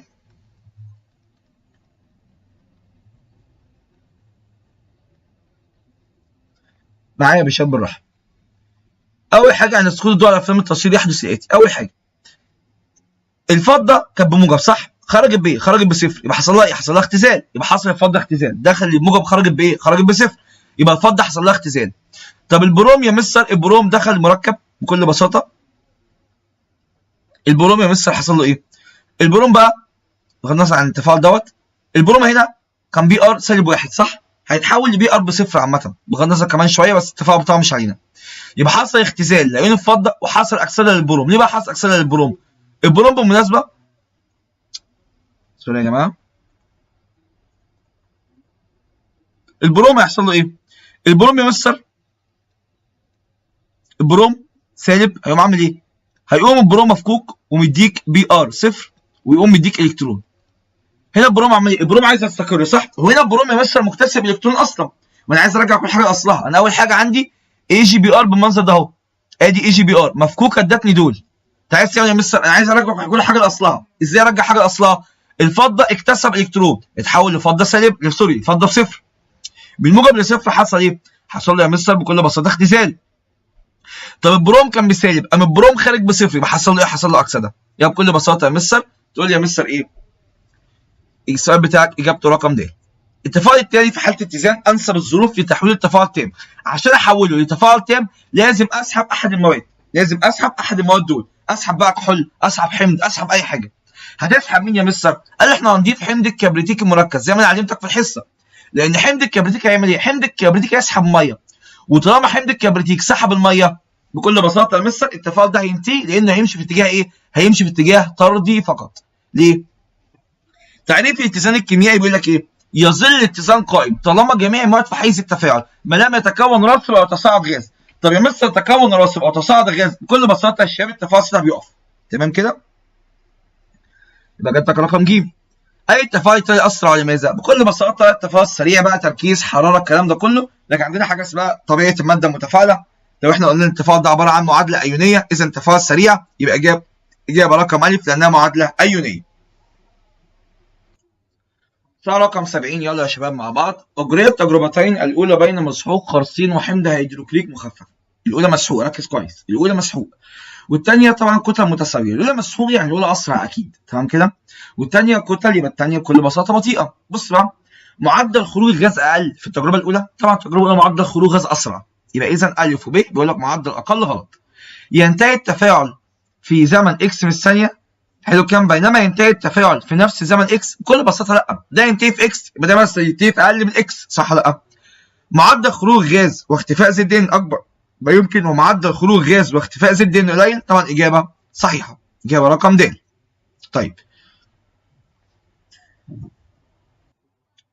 استغرق معدل تفاعل مول من الكالسيوم مع حمض هيدروكليك زمن قدر 3 ساعات، فان معدل التفاعل بيساوي كام وحده جرام على الثانيه؟ بكل بساطه يا شباب هنقول يا مستر تعالى معدل التفاعل بالنسبه للجرام على الثانيه، يعني كتله على الزمن، كتله يا مستر على الزمن، يعني عندنا 40 على الزمن 3 في 60 عشان نحل دقايق، بعد كده في 60 ثانيه، يطلع الانسر عندنا بكل بساطه يا شباب انسر الاجابه رقم 0.0037، يبقى اجابه رقم د. طيب النسبه بين K2 على K1، خلي بالك المفروض النسبه بتاعتنا احنا شغالين عليها اللي هو القانون بتاعنا اصلا، القانون بتاعنا كان عباره عن ايه؟ القانون بتاعنا مثلا كان عباره عن K1 على K2، ده كان القانون بتاعنا صح؟ K1 على K2 نواتج على متفاعلات، صح ولا لا؟ لما اقول لك بقى K2 على K1 يبقى متفاعل على ناتج، اجابه رقم ب. اي العبارات التاليه صحيحه بالنسبه لثابت الاتزان؟ بكل بساطه تتغير قيمته بتغير درجه الحراره، هي الاجابه الصح رقم ب. تمام كده؟ بدراسه عوامل مؤثره على انظمه متزنه، فانه ايه؟ ايه العامل الوحيد الذي يغير من قيمه الكي سي او يغير من قيمه الاتزان؟ ايه العامل الوحيد اللي يغير من قيمه الاتزان يا مستر؟ هي الحراره. احدى التاليه غير صحيحه، ركز كويس، غير صحيحه. طبعا الكي سي كبيره يبقى اذا التفاعل ده مين يا مستر؟ التفاعل ده يا مستر الطردي والسائد. طالما الكي سي كبيره يبقى الطردي هو السائد. حلو كام؟ عرفت ان الكي سي كبيره؟ الكي سي موجبه. يسهل تكوين اتش سي ال من عناصره، هل التفاعل ماشي في تكوين اتش سي ال؟ فعلا يا مستر التفاعل بيكون اتش سي ال. طب يصعب تفكك اتش سي ال؟ طالما ماشي في تكوينه يبقى يصعب تفككه.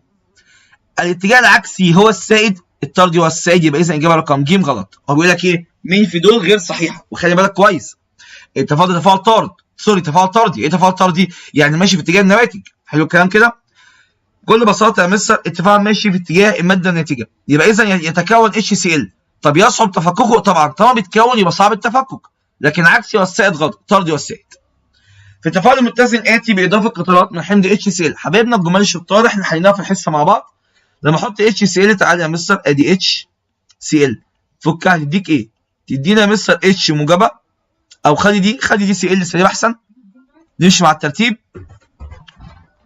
خلي يا مستر عندنا الCl بتاعتنا هي عبارة عن سالبة، هنا نحطها هنا،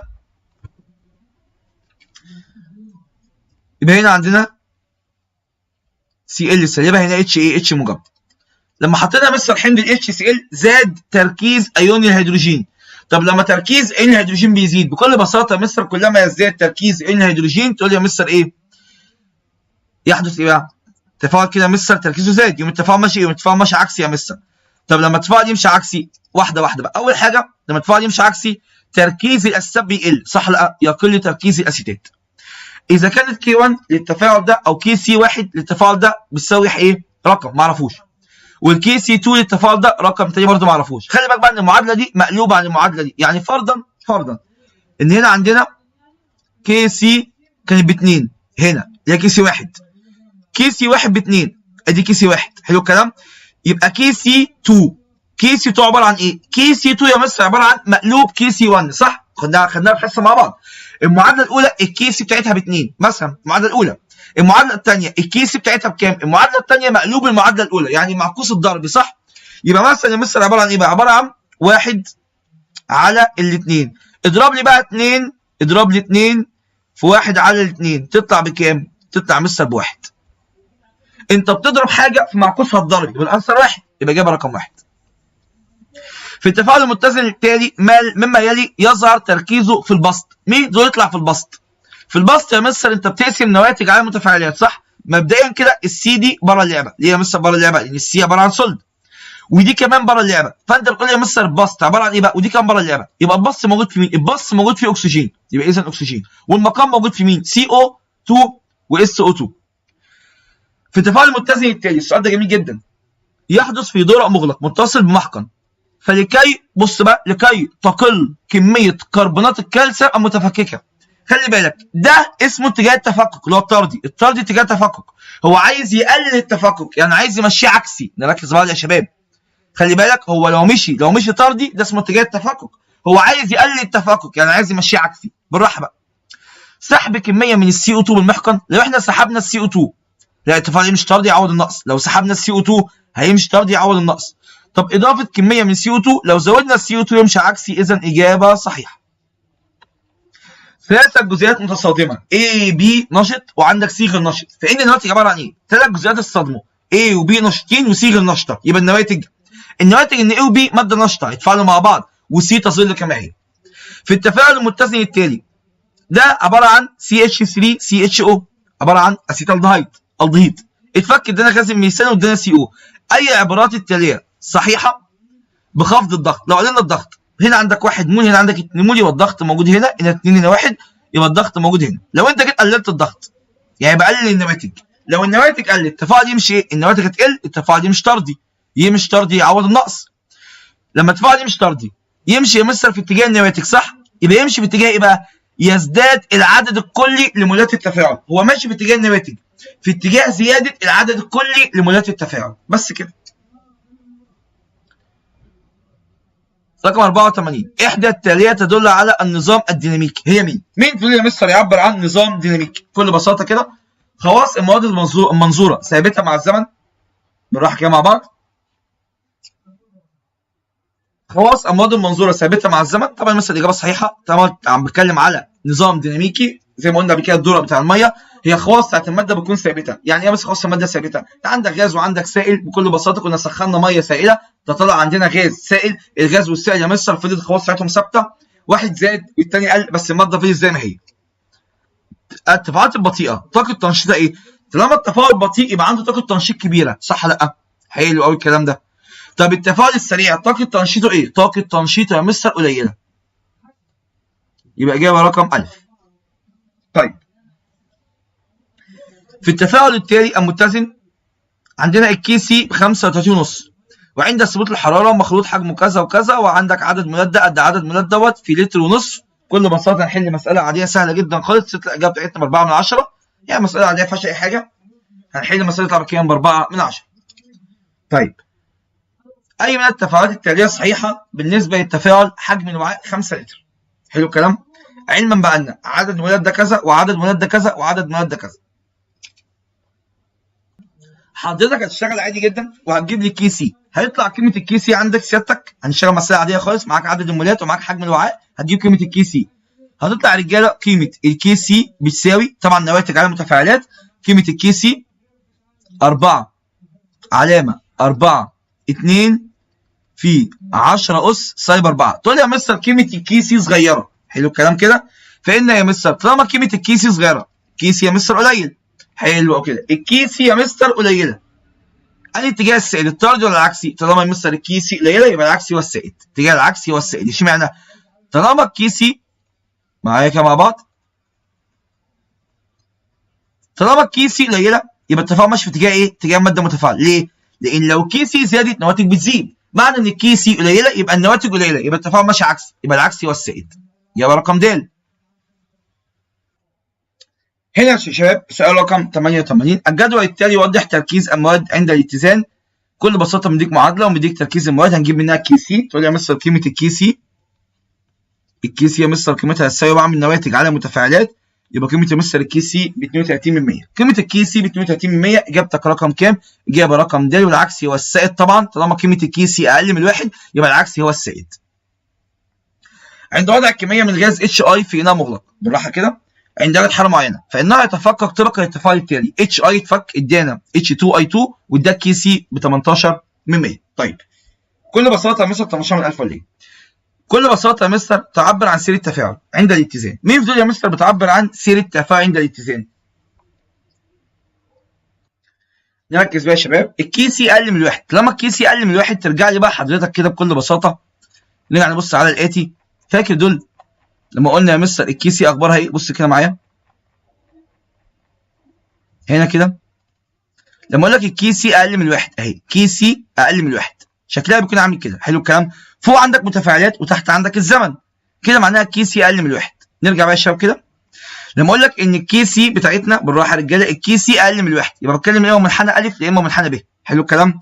طب منحنى الف بيقول لك هنا عندنا فوق اللي كان زياده وقل دي ماده متفاعله يبقى اتش اي، واللي كان تحت وزاد دي ماده ناتجه يبقى اتش 2 اي 2، يبقى منحنى رقم الف او الشكل الف. ليه الشكل الف؟ اول حاجه الكي سي اقل من الواحد، الكي سي اقل من الواحد، والشكل رقم واحد هنا فوق عندنا كده، هنا علينا متفاعلات ادي اتش اي وهنا نواتج. اذا كانت الكي سي للتفاعل ده مثلا ما اعرفش بكام، فان الكي سي للتفاعل ده يساوي كام؟ الكي سي دي للتفاعل ده بكل بساطه مع بعض كده يا شباب، الكي سي واحده عباره عن 2 a زائد b بيساوي 2 c، فان الكي سي 2 عباره عن ايه يا مستر بقى؟ الكي سي 2 لو لاحظنا كده دي المعادله بتاعتها، المعادله دي نص المعادله دي. تاني كده المعادله دي يا مستر عباره عن نص المعادله دي، نصها يعني ايه؟ كانك جبت الجذر بتاعها، صح ولا لا؟ يبقى بكل بساطه يا مستر الكي سي 2 هتساوي ايه؟ الكي سي 2 يا مستر بتساوي الكيس جذر الكي سي 1. يبقى تاني كده دي عباره عن الكي سي 1. حلو الكلام كده، دي الكي سي 1 اهي، تمام يا شباب؟ طيب الكي سي 2 عباره عن ايه؟ الكي سي 2 عباره عن نص الكي سي 1، ادي الكي سي 2 المعادله بتاعتها اهي، دي معادله الكي سي 2. يبقى الكي سي 2 عباره عن ايه بقى؟ جذر الكي سي 1. يبقى رقم ب، بص كده الكي سي 1 دي المعادله بتاعتها، فان الكي سي 2 المعادله بتاعتها بالمنظر ده. الفرق بين المعادله دي والمعادله دي حصل يا مستر، تقول لي يا مستر من الكي سي دي للكي سي دي كي سي 1، الكي سي 2 حصل ايه؟ المعادله هي بس انا عملت ايه بقى؟ انا ضربت في 2، صح ولا لا؟ وانا عندك حاجه انا بعمل ايه؟ انا برفع اس معامل الضرب. افتكر الكلمه دي كويس قوي، انا برفع اس معامل الضرب، برفع اس معامل الضرب. يبقى الكي سي 2 بتساوي ايه؟ تعالى يا مستر كده، تقول لي تعالى، يبقى يا مستر الكي سي 2 بتساوي ايه؟ الكي سي 1 مالها يا مستر بقى؟ تربيع. تربيع ليه؟ لان يا مستر من الكي سي 1 للكي سي 2 ضربنا في 2، صح؟ 2 بقت 4، 1 بقى 2، 2 بقت 4، يبقى ضربنا في 2، يبقى انا بضرب اس ايه؟ برفع اس معامل الضرب، بنرفع اس معامل الضرب. طبعا شرحناها في الحصص كتير وقلنا فيها حاجات كتير قوي يعني. بالاضافه طبعا احنا ممكن حتى نرجع لها نبص عليها تاني كده بالمره، الناس حتى الناس اللي بتتابعنا من بعيد ومش عارفه الدنيا ماشيه ازاي يا شباب. بص كده دي المعادله الاصليه A B بيساوي 2 C، الكي سي بتاعتها 10، دي المعادله الاصليه. فان ثابت اتزان للمعادله دي هنا حصل يا مستر في المعادله دي، المعادله دي يا مستر ضعف المعادله دي، صح ولا لا؟ المعادله دي ضعف المعادله دي، ادي A 2A B 2B 2C 4C. بعمل يا مستر مضروبه في المعامل 2. ليه معامل 2؟ لان المعادله دي اتضربت في 2، فانا برفع اس معامل الضرب. معامل يعني ان، يبقى كي سي بتساوي ايه؟ اس ان، يبقى 10 اس 2 بس كده. طيب نرجع تاني. بإضافة قطرات من محلول حمض الهيدروكلوريك في التفاعل التالي يحدث ايه؟ هنحط قطرات من حمض الهيدروكلوريك ونلاحظ يا مستر ماذا سوف يحدث. لما نضيف قطرات من حمض الهيدروكلوريك بالمنظر ده يقول لك يا مستر تعالى عبارة عن HCl تتفك تدينا Cl سالب زائد H موجبة. حصل يا مستر بكل بساطة تركيز الكلور ماله؟ تركيز الكلور يا مستر زاد. طب لما تركيز الكلور يزيد التفاعل يمشي ايه؟ التفاعل يا مستر يمشي في الاتجاه الطردي. تركيز الكلور زاد يمشي ايه؟ يمشي طردي. بكل بساطة يحدث ايه بقى؟ شدة اللون الازرق تزداد. طبعا يا مستر بيمشي طردي في اتجاه الازرق يبقى شدة الازرق تزداد. طب اشمعنى يا مستر السي ال راح على السي ال؟ عشان سي ال والسي ال زي بعض. طب الاتش هنا ليها لازمة؟ لا. طب يا مستر تقول لي الاتش يا مستر تروح مع المية. يا حبيبي ده ايون وده جزيء، ما ينفعش ايون مع جزيء. بإضافة حمض الهيدروكلوريك للتفاعل التالي نحط حمض الهيدروكلوريك. تقول لي تعالى يا مستر اتش، نكتب بقى كده اتش مع بعض كده معلش، HCl يدينا ايه؟ يدينا يا مستر اتش موجبه زائد سي ال سالبه. تقول لي يا مستر تركيز الكلور يا مستر بيزيد للمره الثانيه. حلو قوي. تركيز الكلور زاد، التفاعل يمشي ايه؟ الكلور يا مستر تركيزه زاد. نمسح دي معلش كده باظت مننا. تركيز يا مستر الكلور زاد. حلو قوي كده. التفاعل يمشي ايه؟ لما الكلور تركيزه بيزيد يا مستر التفاعل يمشي في اتجاه ايه؟ في اتجاه الطردي. حلو قوي كده. قول لي بقى تزداد شده اللون الازرق. بكل بساطه يا مستر طبعا اجابه صحيحه، اجابه رقم الف.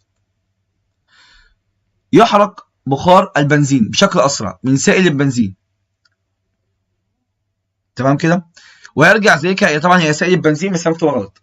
ويرجع ذلك لان لما اقول لك حاجه بتتحرق اسرع يبقى مساحه السطح المعارض للتفاعل في حاله البخار اكبر من السائل. طبعا هي بنزين بس في حصل خطا في الكيبورد وكده فكتبت ايه البترين. يحرق بخار البنزين بشكل اسرع من سائل البنزين ويرجع ذلك لايه؟ مساحه السطح. طب يا مستر اي من الثلاثه تتوقع ان تعبر عن قيمه ثابت الاتزان بشكل صحيح؟ بكل بساطه هنا الكي سي اخبارها ايه؟ تقول لي بس المنحنى ده بيعبر عن الكي سي. المنحنى ده عباره عن ايه بقى؟ المنحنى ده عباره عن كي سي اكبر من الواحد. الكي سي اكبر من الواحد يبقى اجابتك رقم كام؟ اجابتك رقم ب. تعال نبص عليه كده مع بعض اهوت. الكي سي اكبر من الواحد يبقى المنحنى دوت. اي من التاليه لا تنطبق على حاله الاتزان الديناميكي لاي تفاعل كيميائي يحدث في ظروف معينه. مين دول لا تنطبق على حاله الاتزان الديناميكي؟ بص كده اجابه طبعا رقم د. بيقول لك لا تنطبق على حاله الاتزان. خروج راسب من حيز التفاعل يسبب قفز التفاعل العكسي. لو انت خرجت راسب من حيز التفاعل يعني ايه؟ بكل بساطه سحبت ماده من النواتج، لان الراسب دايما في النواتج. لو انت سحبت الراسب يعني سحبت ماده ناتجه، هل التفاعل ده هيمشي طردي ولا عكسي؟ تقول لي يا مستر لو سحبنا احد النواتج يعني عندك معادله بالمنظر ده. بص كده مثلا A زائد B هيدينا مثلا C وC ده راسب. حلو الكلام؟ بيقول لك انت سحبت احد الرواسب. طبعا انا عشان اختصار الوقت قريت الانسر الاخيره على طول. لو انت سحبت الراسب يعني احنا قللنا الراسب، هل التفاعل يمشي عكسي ولا طردي؟ هيمشي طردي يا استاذ. ولما يمشي طردي ليه؟ عشان يعوض النقص لحد ما التفاعل ينتهي. صح ولا لا؟ انك سحبت احد الايه؟ سحبت احد النواتج. يبقى اي من التالي لا ينطبق، هو عايزه لا ينطبق. سؤال 99 احد التاليه تنطبق على التفاعل في اناء مغلق كما هي. طبعا لك تفاعل في اناء مغلق يبقى بكل بساطه تظل مواد التفاعل جميعها في حيز التفاعل. المفروض يتصاعد هيدروجين صح؟ لا يا مستر كل حاجه موجوده في حيز التفاعل. طيب ده تفاعل قدام عينك بالمنظر ده.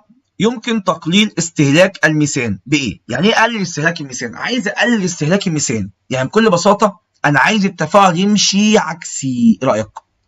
ما انا لو زودت استهلاك الميثان يبقى انا هفكه يبقى ماشيه طردي. انا عايز اقلل استهلاك الميثان يعني عايز امشيه عكسي. تقول لي يا مستر يحدث ايه بقى؟ اول حاجه سحب غاز الهيدروجين. لو سحبنا الهيدروجين يمشي طردي ما ينفعش. طب يا مستر بكل بساطه كده سحب الكربون الاسود من حيز التفاعل. لو سحبنا الكربون يمشي طردي برضه. طب سحب غاز الميثان صح؟ لو احنا قللنا غاز الميثان التفاعل يمشي في اتجاهه فيزيد مره ثانيه. يبقى اجابه رقم ج. احد التاليه تنطبق على التفاعل الاتي. احد التاليه تنطبق على هذا التفاعل اذا كان تركيز الاي 2 والاتش اي والاتش 2 على الترتيب بيساوي كذا. دي مساله عندنا هنا عاديه جدا. هنجيب الكي سي بتاعتنا. لما اجيب الكي سي هقول لي يا مستر التفاعل بتاعنا تفاعل غير متزن.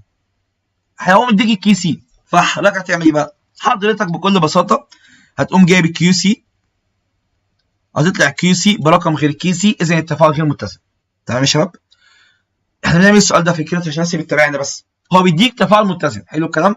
نشرحه بالمره. بيديك تفاعل متزن الكي سي بتاعته متزنه. حلو الكلام كده؟ وجه حد قام لعب في الاتزان، لعب في احد التركيزات. هو اداك التفاعل هو متزن. حلو التفاعل متزن خلاص والكي سي بتاعته ب 55. جه حد لعب في الاتزان قامت الكي سي متغيره. حلو الكلام؟ يا ترى بقى لما حد لعب في الاتزان اداك تركيزات جديده، بعد ما حد لعب في الاتزان اداك التركيزات الثلاثه دول. بجيب انا بقى ايه؟ بجيب حاجه اسمها الكيو سي واسال نفسي هل الكيو سي قد الكي سي؟ لو كانوا الاثنين قد بعض يبقى التفاعل متزن. لو الكيو سي مش قد الكي سي يبقى التفاعل غير متزن. وعندنا شرح ليها بالتفصيل اهوت.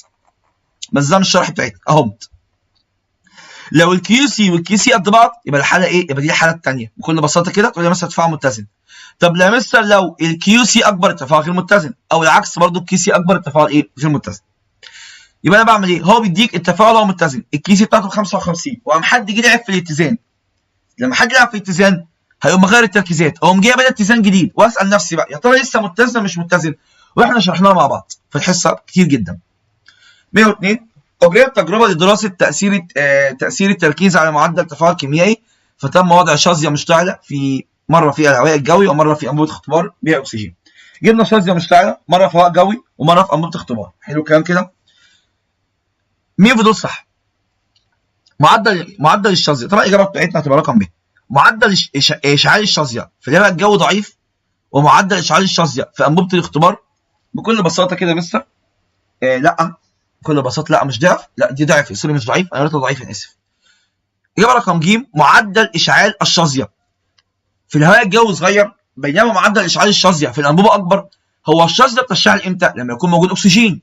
طب يا مستر الاكسجين تركيزه اعلى فين؟ تركيز الاكسجين اعلى في الانبوبه ولا تركيزه في الهواء الجوي؟ تقول لي يا مستر الهواء الجوي جواه غازات ثانيه، جواه اكسجين وهيدروجين ونيتروجين، يبقى الاكسجين في الانبوبه تركيزه اعلى، يبقى اجابه رقم ج. التفاعل التالي يحدث في اناء مغلق. حلو الكلام ده.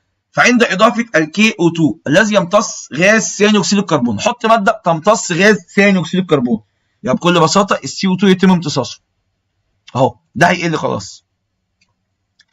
هيحصل التفاعل، هنقلل الCO2، طبعا التفاعل هيمشي ايه؟ تقول يا مستر التفاعل هيمشي في الاتجاه العكسي. حلو قوي الكلام، مش هيعوض النقص. طردي لا، ازاحته عكسي، بكل بساطه اجابه رقم ب. ثابت الاتزان صفه مميزه لكل تفاعل انعكاسي، لان ايه؟ لان بكل بساطه يا مستر قيمته بتتغير بتغير الضغط والتركيز مع ثبوت الحراره؟ لا، قيمته تتغير مع تغيير الحراره مش مع ثبوت الحراره، هو قيمته تتغير بتغيير الحراره. تمام كده؟ طيب قيمته لا تتغير بتغيير الضغط، دي الضغط يا جماعه، قيمته لا تتغير بتغيير الضغط او التركيز مع ثبوت الحراره، طبعا دي اجابه صحيحه. سؤال رقم 105 احدى التاليه تنطبق على التفاعل التالي. احدى التاليه تنطبق على التفاعل التالي. يلا ادي التفاعل بتاعنا اهو.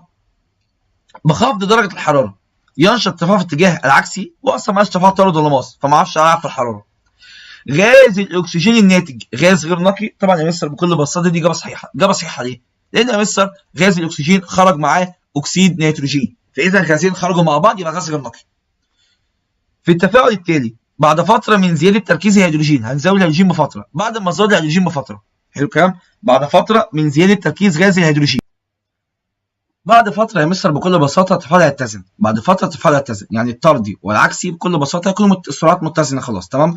طب يتساوى التركيزات، قلت يا مستر تثبت التركيزات وليست تتساوى، لا تتغير قيمه الاتزان، طبعا دي ادق اجابه، عشان غير قيمه الاتزان محتاج غير الحراره. اذا كانت الكي، اذا كانت ايه؟ اذا كانت 10 اس سالب 3 اكبر من الكي سي. تمام كده؟ طيب فان ايه؟ 10 اس سالب 3 اكبر من الكي سي، معنى كده ان الكي سي مالها؟ معنى كده مستر نترجم احنا بقى ايه؟ نترجم مستر ان الكي سي كده معناها ايه؟ انها قليله جدا. طالما الكي سي قليله، طالما الكي سي قليله يبقى التفاعل ماشي طرد العكسي، الكي سي قليله يبقى التفاعل ماشي ازاي؟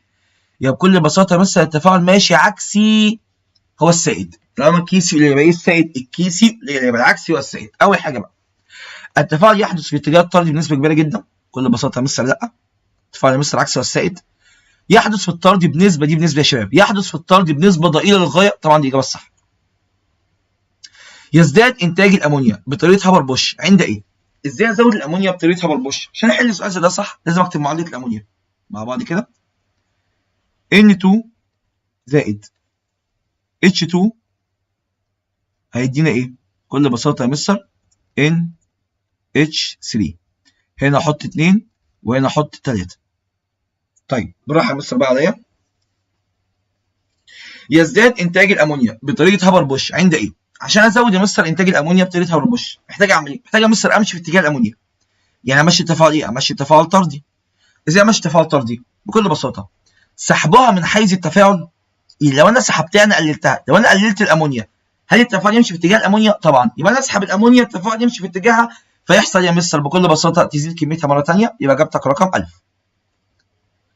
المؤثر الذي يسبب زياده اختزال غاز CO2 في التفاعل التالي. يعني ايه يسبب زياده اختزال CO2؟ يعني بكل بساطه تحول CO2 الى CO، هو ده اختزاله. يعني ايه اختزاله؟ يعني نقص الاكسجين كان CO2 اتحول ل CO، هو ده الاختزال. يعني عايز امشيه طردي. المؤثر الذي يسبب زياده الاختزال يعني امشيه طردي زياده. هو ايه يا مستر بقى؟ زياده تركيز غاز اول اكسيد الكربون لو زودت ده، لا التفاعل يمشي عكسي. طب سحب السي او 2 من التفاعل بكل بساطه مثل لو سحبت السي او 2 يمشي ايه؟ يمشي عكسي برضه.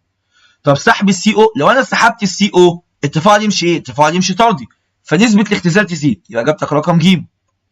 بسحب ماده في اتزان كيميائي فان ايه؟ لو سحبنا ماده من اتزان كيميائي موضع الاتزان يزاح في اتجاه الماده المسحوبه. بكل بساطه تعالى هنا سحب السي او، لو انا سحبت السي او التفاعل يمشي ازاي؟ هتسحب السي او يبقى التفاعل هيمشي في اتجاه السي او، يبقى يزاح موضع اتزان في اتجاه الماده المسحوبه، اجابه رقم ج. التفاعلات الفوريه التي احد مرتفعاتها محمول نترات الفضه تحدث في كام اتجاه؟ بكل بساطه مثل لو انا لك اتجاه نترات فضه يبقى ده تفاعل ترسيب ماده راسبه، اذا اجابه في اتجاه واحد فقط في زمن صغير. ليه بقى؟ اتجاه واحد مبدئيا اجابه صح لان قال لك تفاعل فوري. طب ليه يا مستر زمن قصير؟ لان يا مستر قال لك تفاعلات نترات الفضه تفاعلات ترسيب، والترسيب تفاعل لحظي، وانت مذاكر وعارف كده كويس قوي. يحدث اتزان رجعي، يعني يحدث اتزان انعكاسي. اتزان رجعي يعني اتزان انعكاسي، يحدث اتزان رجعي يعني اتزان انعكاسي امتى؟ لما احط يا مستر حمض خليك مع ايثانول، معادله موجوده عندنا. لكن فلز مغنيسيوم مع حمض هيدروكلوريك تصاعد غاز هيدروجين تفاعل تام. نترات فضه مع كلور صوديوم تفاعل تام في راسب. حمض كبريتيك مع هيدروكسيد صوديوم تفاعل تام برضه. المثيل البرتقالي قاعده عضويه ضعيفه تتفكك طبقا للمعادله الاتيه. حلو الكلام. احد التاليه تسبب زياده شده اللون الاحمر. عشان ازود شده اللون الاحمر اعمل ايه؟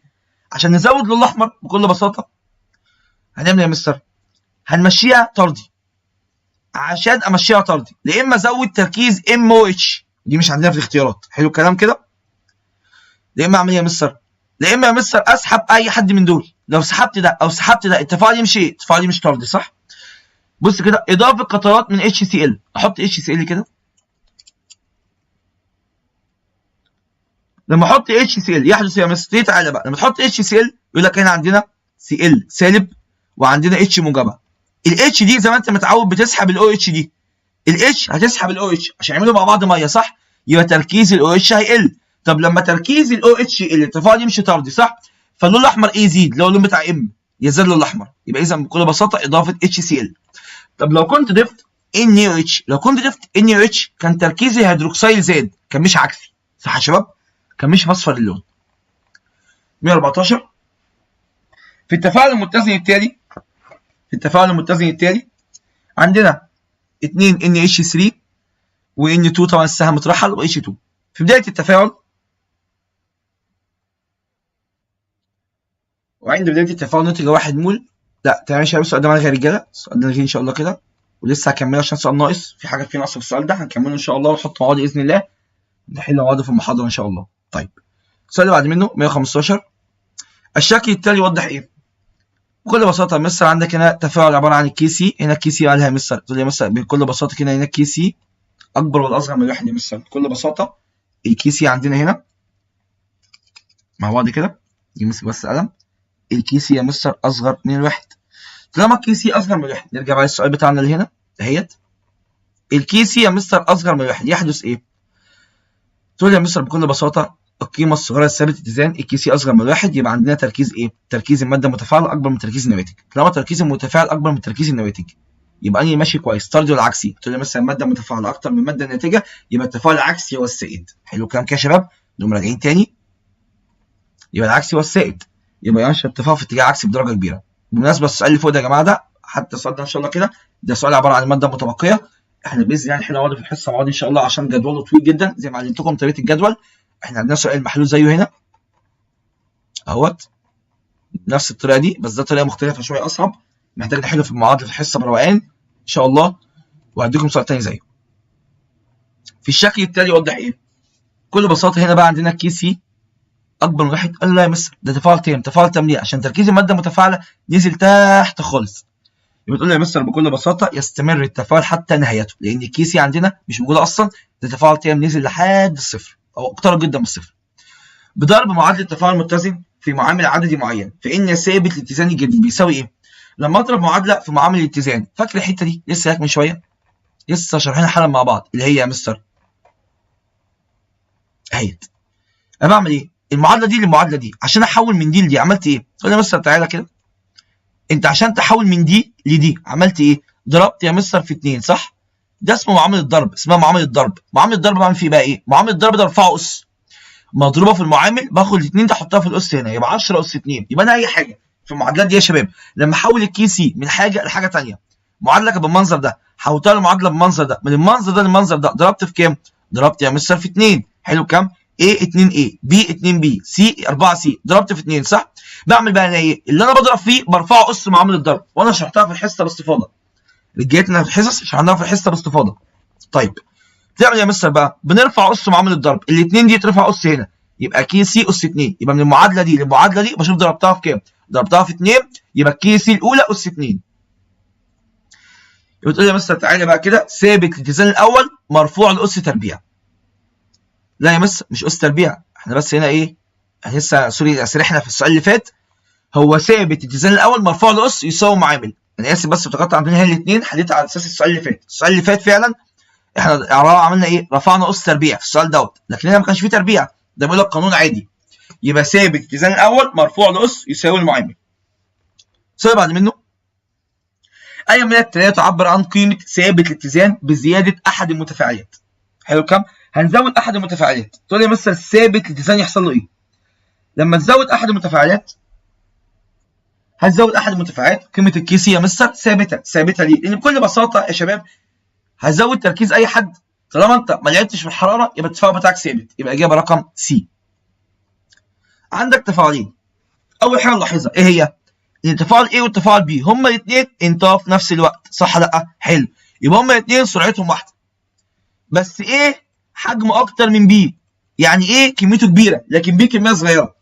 اختلاف التركيز لا، لان هما الاثنين في نفس الوقت انتهوا، يبقى التركيز مظبوط. طب مساحه السطح برضو لا، مفيش حد خلص قبل الثاني صح؟ يبقى هما الاثنين مساحه سطحهم مظبوطه. طب اختلاف كميه الفلز بالظبط، في فلز منهم كميته اكبر من الثانيه. بص هنا كده، هنا بقى حجمهم واحد، خدت بالك؟ حجمهم هنا واحد اهو، هنا الحجم ثابت صح؟ لكن ده خلص هنا، ده خلص هنا. التجربه الثانيه خلصت قبل الاولى. ركز بقى كده، اختلاف تركيز الحمض وكتله الفلز في التجربتين بكل بساطه يا مستر لا، في تجربه واحده بس اتغيرت. طب اختلاف السطح وكتله الفلز في التجربتين لا يا مستر. طب بص كده، اختلاف تركيز الحمض ومساحه السطح الفلز. ليه ما ينفعش اختار يا مستر الف؟ لان الف قال لك ايه؟ تغيير كتله الفلز. الكتله يا مستر ثابته، الكتله ثابته ليه؟ لان بكل بساطه هما الاثنين انتهوا في نفس الوقت. يبقى اذا كتله الفلز ثابته. ليه الكتله ثابته؟ الكتله ثابته عشان هما الاثنين في نفس الوقت انتهوا. لكن اختلاف تركيز الحمض ومساحه سطح الفلز يا مستر دي صح. اختلاف التركيز يخلي التجربه الثانيه اسرع، اختلاف مساحه السطح التجربه الثانيه اسرع. بتسخين عدد متساوي من مولات مولات H2 والاي 2 في وعاء بكل بساطه عند حراره 448 تكوين HI طبق التفاعل التالي. تمام.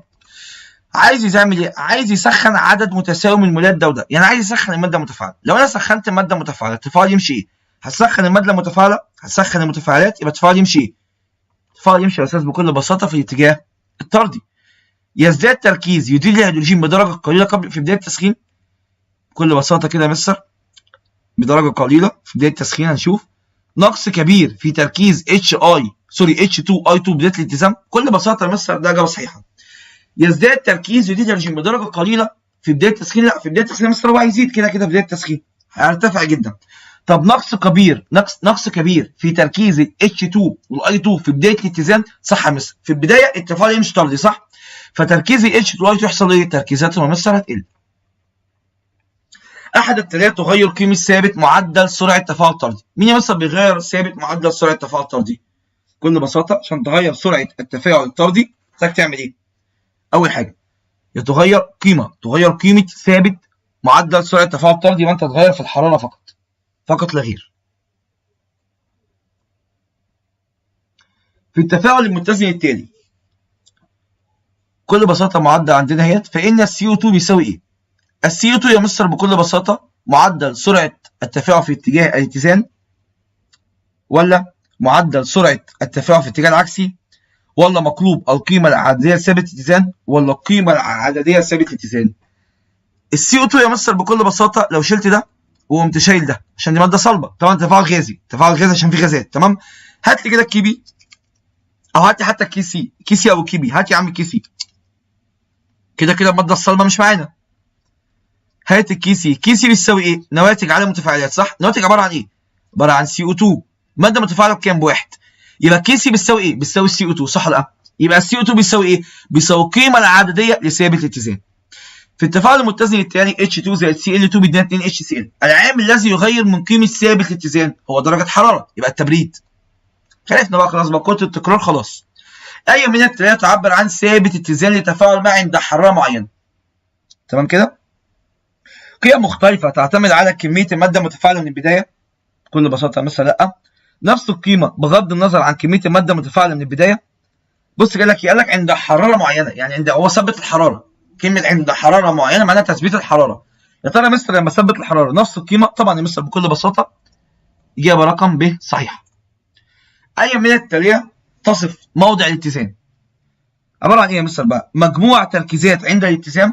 هي دي يا مستر الاجابه الصحيحه، هي مجموع التركيزات. مجموع التركيزات عند الاتزان. ما ينفعش اقول تساوي تركيزات، وما ينفعش اقول سرعه تفاعل في اتجاه واحد لان ده اتزان، وما ينفعش اقول اضطراب يحول لاستقرار. لا، هو بكل بساطه الاتزان مش استقرار. الاتزان هو عباره عن ايه؟ تساوي بين معدل سرعتين بس كده.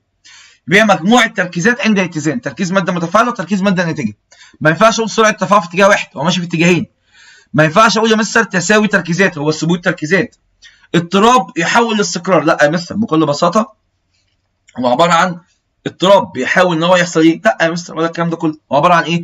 تساوي معدل عمليتين متعاكستين بس كده. اي تفاعل عند درجه حراره معينه له ايه؟ له يا مستر العديد من مواضع الاتزان وثابت اتزان واحد. يعني ايه؟ اي تفاعل عند حراره معينه عنده كذا موضع اتزان، اتزان طردي واتزان عكسي والكلام ده، لكن ليه قيمه كي سي واحده، لان قال لك عند حراره معينه اي هو مثبت الحراره. يعتمد ثابت الاتزان بيعتمد على ايه؟ يعتمد على نسبه التركيزات. ما بشتغلش انا خالص، ان هو في حاجه تقريبا ما بشتغلش انا خالص يا شباب، ما بشتغلش باي حاجه غير التركيزات. يطلق على مجموع التركيزات عند الاتزان باسم ايه؟ باسم مستر بكل بساطه موضع اتزان. لسه حلينا دلوقتي. يمكن التعرف على مدى حدوث تفاعل متزن ما من خلال ايه؟ عايز اعرف التفاعل ده متزن ولا لا، اعرفه منين؟ معرفه قيمه ثابت الاتزان. لو عايز اعرف التفاعل ده متزن ولا لا، اشوف قيمه ثابت الاتزان. من طرق تغيير ضغط تفاعل متزن في وجود مكونات غازيه. عايز اغير الضغط وعندي مكونات غازيه، اضافه او ازاله احد الماده المتفاعله او ماده ناتجه غازيه، طبعا دي تمشي، هنزود واحده ننقص واحده تمشي. تغيير حجم وعي التفاعل برضه تمشي، صغر حجم زود الحجم بتاعت البالونه قلناها في الحصه. اضافه غاز خامل لا يدخل ضمن احد مكونات التفاعل. بكل بساطه يا مستر اجابه صحيحه، غاز الخام ما ياثرش وشرحناها مع بعض. جميع ما سبق اذا اجابه صحيحه. اي من الثلاث صحيحه باضافه غاز خامل لتفاعل متزن. دي بص يا شباب بقى، لما احط غاز خامل على التفاعل المتزن بكل بساطه هو مش هيأثر على التفاعل ولا الطردي ولا العكسي، بس بكل بساطه يعمل ايه؟ هيزود الضغط الكلي. يعني ايه مثلا؟ حضرتك عندك وعاء، فرضا كده عندنا وعاء. الوعاء ده بكل بساطه جواه 5 لتر من غاز النشادر، حلو الكلام؟ وعاء خاص زي ما هو، نفس الوعاء 5 لتر نشادر، حلو الكلام؟ قمت انت جاي حاطط عليه قد ايه بقى؟ ضفت عليه 2 لتر من غاز النيون. كده بقى الوعاء جواه كام لتر؟ كده الوعاء مثلا جواه 7 لتر، نفس الوعاء بدل ما كان جواه 5 بقى جواه 7 لتر. يبقى انت زودت ايه؟ زودت الضغط على الوعاء، صح؟ بس بكل بساطه النيون ولا ياثر على الطردي ولا ياثر على العكسي، يبقى يزود الضغط الكلي فقط. يبقى تاني كده كانك عندك مثلا ايه؟ عندك بالونه. عملت ايه في البالونه دي؟ بالونه منفوخه بكميه معينه من الهواء، بالونه فيها هواء معين، انت ماسكها نفخها زياده، انت كده زودت الضغط جواها، صح؟ بس كده خلاص. انا عندي وعاء مثلا نفس الوعاء نفس الكوبايه، كوبايه فيها 5 لتر نشادر، قمت جاي حاطط عليها 2 لتر زياده من نيون، بقى جواها 7 لتر نفس الكوبايه، زودت الضغط عليها. ازاحه الحراره من تفاعل متزن طارد للحراره تسبب التنشيط في اتجاه ايه؟ ازاله الحراره من تفاعل متزن طارد للحراره، لازم نعمل معادله طبعا. اسمح لي بس امسح دي الاول. نعمل معادله هنا. ازاحه الحراره من تفاعل متزن طارد، نعمل تفاعل متزن طارد. يبقى احنا عندنا A زائد B هيدينا مثلا AB، تفاعل طارد يعني كده. عايز يعمل ازاحه للحراره، يعني مثلا تعالى كده نقص الحراره، هينقص الحراره كده ازاحه حراره، هينشط ايه؟ هينشط مثلا الطردي عشان يعوض النقص. طب الطردي ده في اتجاه مين؟ R1 ولا R2؟ تقول لي مثلا هتعلمنا في حصه معاك حاجه ان الطردي R1، العكسي R2 يبقى ينشط في اتجاه الطردي بكل بساطة في اتجاه R1. وجود الإنزيمات كعوامل حفازة في جسم الإنسان تجعل السكر يحترق عند درجة حرارة إيه؟ كل ببساطة يا مستر كده عند درجة حرارة منخفضة. اشمعنى؟ لأن يا مستر السكر بيتحرق إمتى؟ لما أعمل مجهود كبير فالجسم حرارته عالية. حلو كام كده السكر يتحرق؟ لما جسم حرارته عالية. طب أنا يا مستر هاخد إنزيمات كعوامل حفازة، يبقى أنا مش محتاج الحرارة، لأن الإنزيمات عمل الحرارة. يبقى وجود الإنزيم بكل بساطة في جسم الإنسان بيقلل من الحرارة اللي الجسم محتاجها عشان يحرق السكر. جميع العوامل التالية تؤدي إلى زيادة تفكك كربونات الكالسيوم حسب معادلة الآتية. كلهم بيزودوا تفكك كربونات الكالسيوم ما عدا واحدة بس ما بتزودهاش، هي مين بقى؟ إضافة عامل حفاز. اشمعنى؟ لأن العامل الحفاز ما يأثرش على حاجة، مادة داخلة خارجة من التفاعل زي ما هي. في التفاعل المتزن الآتي I2 زائد F2 بيدينا 2 IF. الذي يتم عند درجة حرارة معينة تتغير حالة الاتزان وقيمة ثابت الاتزان عند إيه؟ تتغير ايه؟ قيمه. بص قال لك ايه؟ تتغير قيمه الاتزان. عشان تتغير قيمه الاتزان نعمل ايه؟ نزود درجه حراره ونقص حراره، بس كده. هو عايز يغير القيمه، بص قال لك هنغير قيمه ثابت الاتزان يبقى اثر بالحراره. كلمه اترمت غيرت كل حاجه. في التفاعل المتزن الاتي تتغير حاله الاتزان ولا يتغير ثابت الاتزان. حلو الكلام كده، تتغير الحاله ولا يتغير الثابت. ولا يتغير الثابت يا مستر يبقى انت ما ينفعش تلعب في الحراره. قال لك ايه؟ ولا يتغير الثابت، يعني الحراره ما ينفعش اجي جنبها. يبقى اذا يا مستر زياده الضغط. في التفاعل المتزن التالي فان خفض الضغط يزيد من استهلاك غاز ايه؟ لما اخفض الضغط تقول تعالى يا مستر بس بالراحه كده، 1 و2 كام؟ 1 و2 يا مستر 3. حلو، هنا كام؟ هنا 2. لما اجي يا مستر اخفض الضغط يعني نقص الضغط، يعني بكل بساطه الماده متفاعله تقل. لما اخفض الضغط التفاعل يمشي ايه؟ يمشي في اتجاه الماده اللي احنا ايه خفضناها. يبقى يزداد غاز ايه بقى؟ بص يزيد من استهلاك غاز SO3. يبقى غاز SO3 هو اللي يتاكل ويمشي طردي. يبقى اجابه رقم ج. استخدام عامل حفاز في التفاعل يؤدي الى ايه؟ لما استخدم عامل حفاز يا مستر في التفاعل يؤدي الى ايه؟ زياده سرعه التفاعل. بس كده. في التفاعل المتزن التالي بخفض درجه الحراره ثم سحب غاز النشادر على الترتيب يحدث ايه؟ تعالى مستر بالراحه كده. اول حاجه قال لك ايه؟ بخفض درجه الحراره. التفاعل ده طارد ولا ماس؟ تفاعل طارد، قلل لي الحراره. طبعا في اسهم هنا بس هي مش مكتوبه. بخفض درجه الحراره. حلو، التفاعل يمشي ازاي؟ لما اخفض درجه الحراره يا مستر هنقلل الحراره، يوم التفاعل ماشي في اتجاه ايه؟ في اتجاه طردي. حلو الكلام ده. يبقى مستر بكل بساطه كيسي هتزيد. يبقى اذا يا مستر تعالى كده عندنا، يبقى اول حاجه كيسي هتزيد، يبقى منحنى رقم 1 دي اول حاجه عندنا. منحنى رقم 1 صح؟ قال لك على الترتيب. يبقى منحنى رقم 1 الاول اهو نكتبه. منحنى رقم 1 اول حاجه.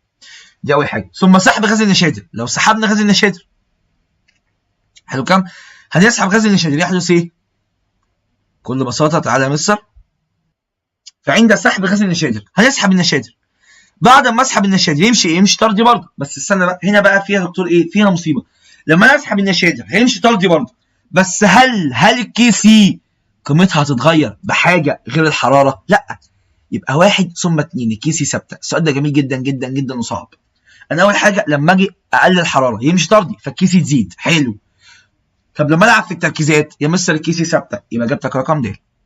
في التفاعل المتزن التاني تمام برضه في اسهم ناقصه. يمكن زياده كميه NO2 عن طريق ايه؟ عايز يزود كميه NO2، يعني بكل بساطه مستر عايز يخلي التفاعل يمشي ايه؟ التفاعل يمشي طردي. عن طريق ايه بقى؟ تقليص حجم وعي التفاعل.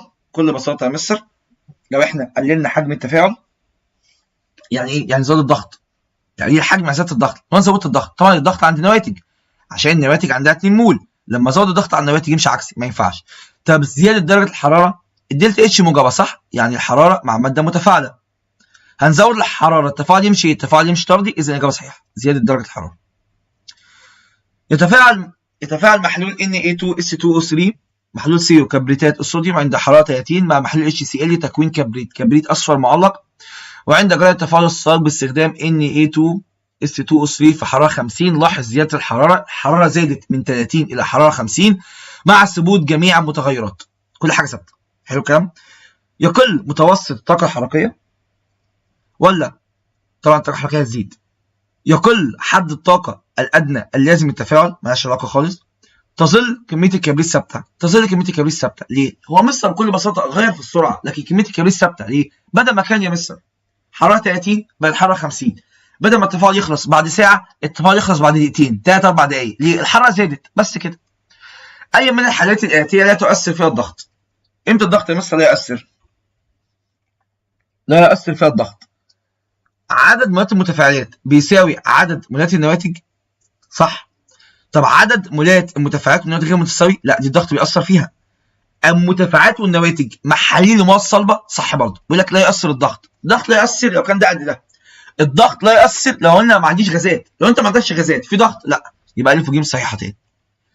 في التفاعل المتزن الاتي الذي امامك لزياده كي سي يلزم ايه؟ حراره. قال لك كي سي بحراره. التفاعل ده هنا سالب انرجي او مشطب عليها كده، والناحيه الثانيه موجب طاقه. حطها هنا.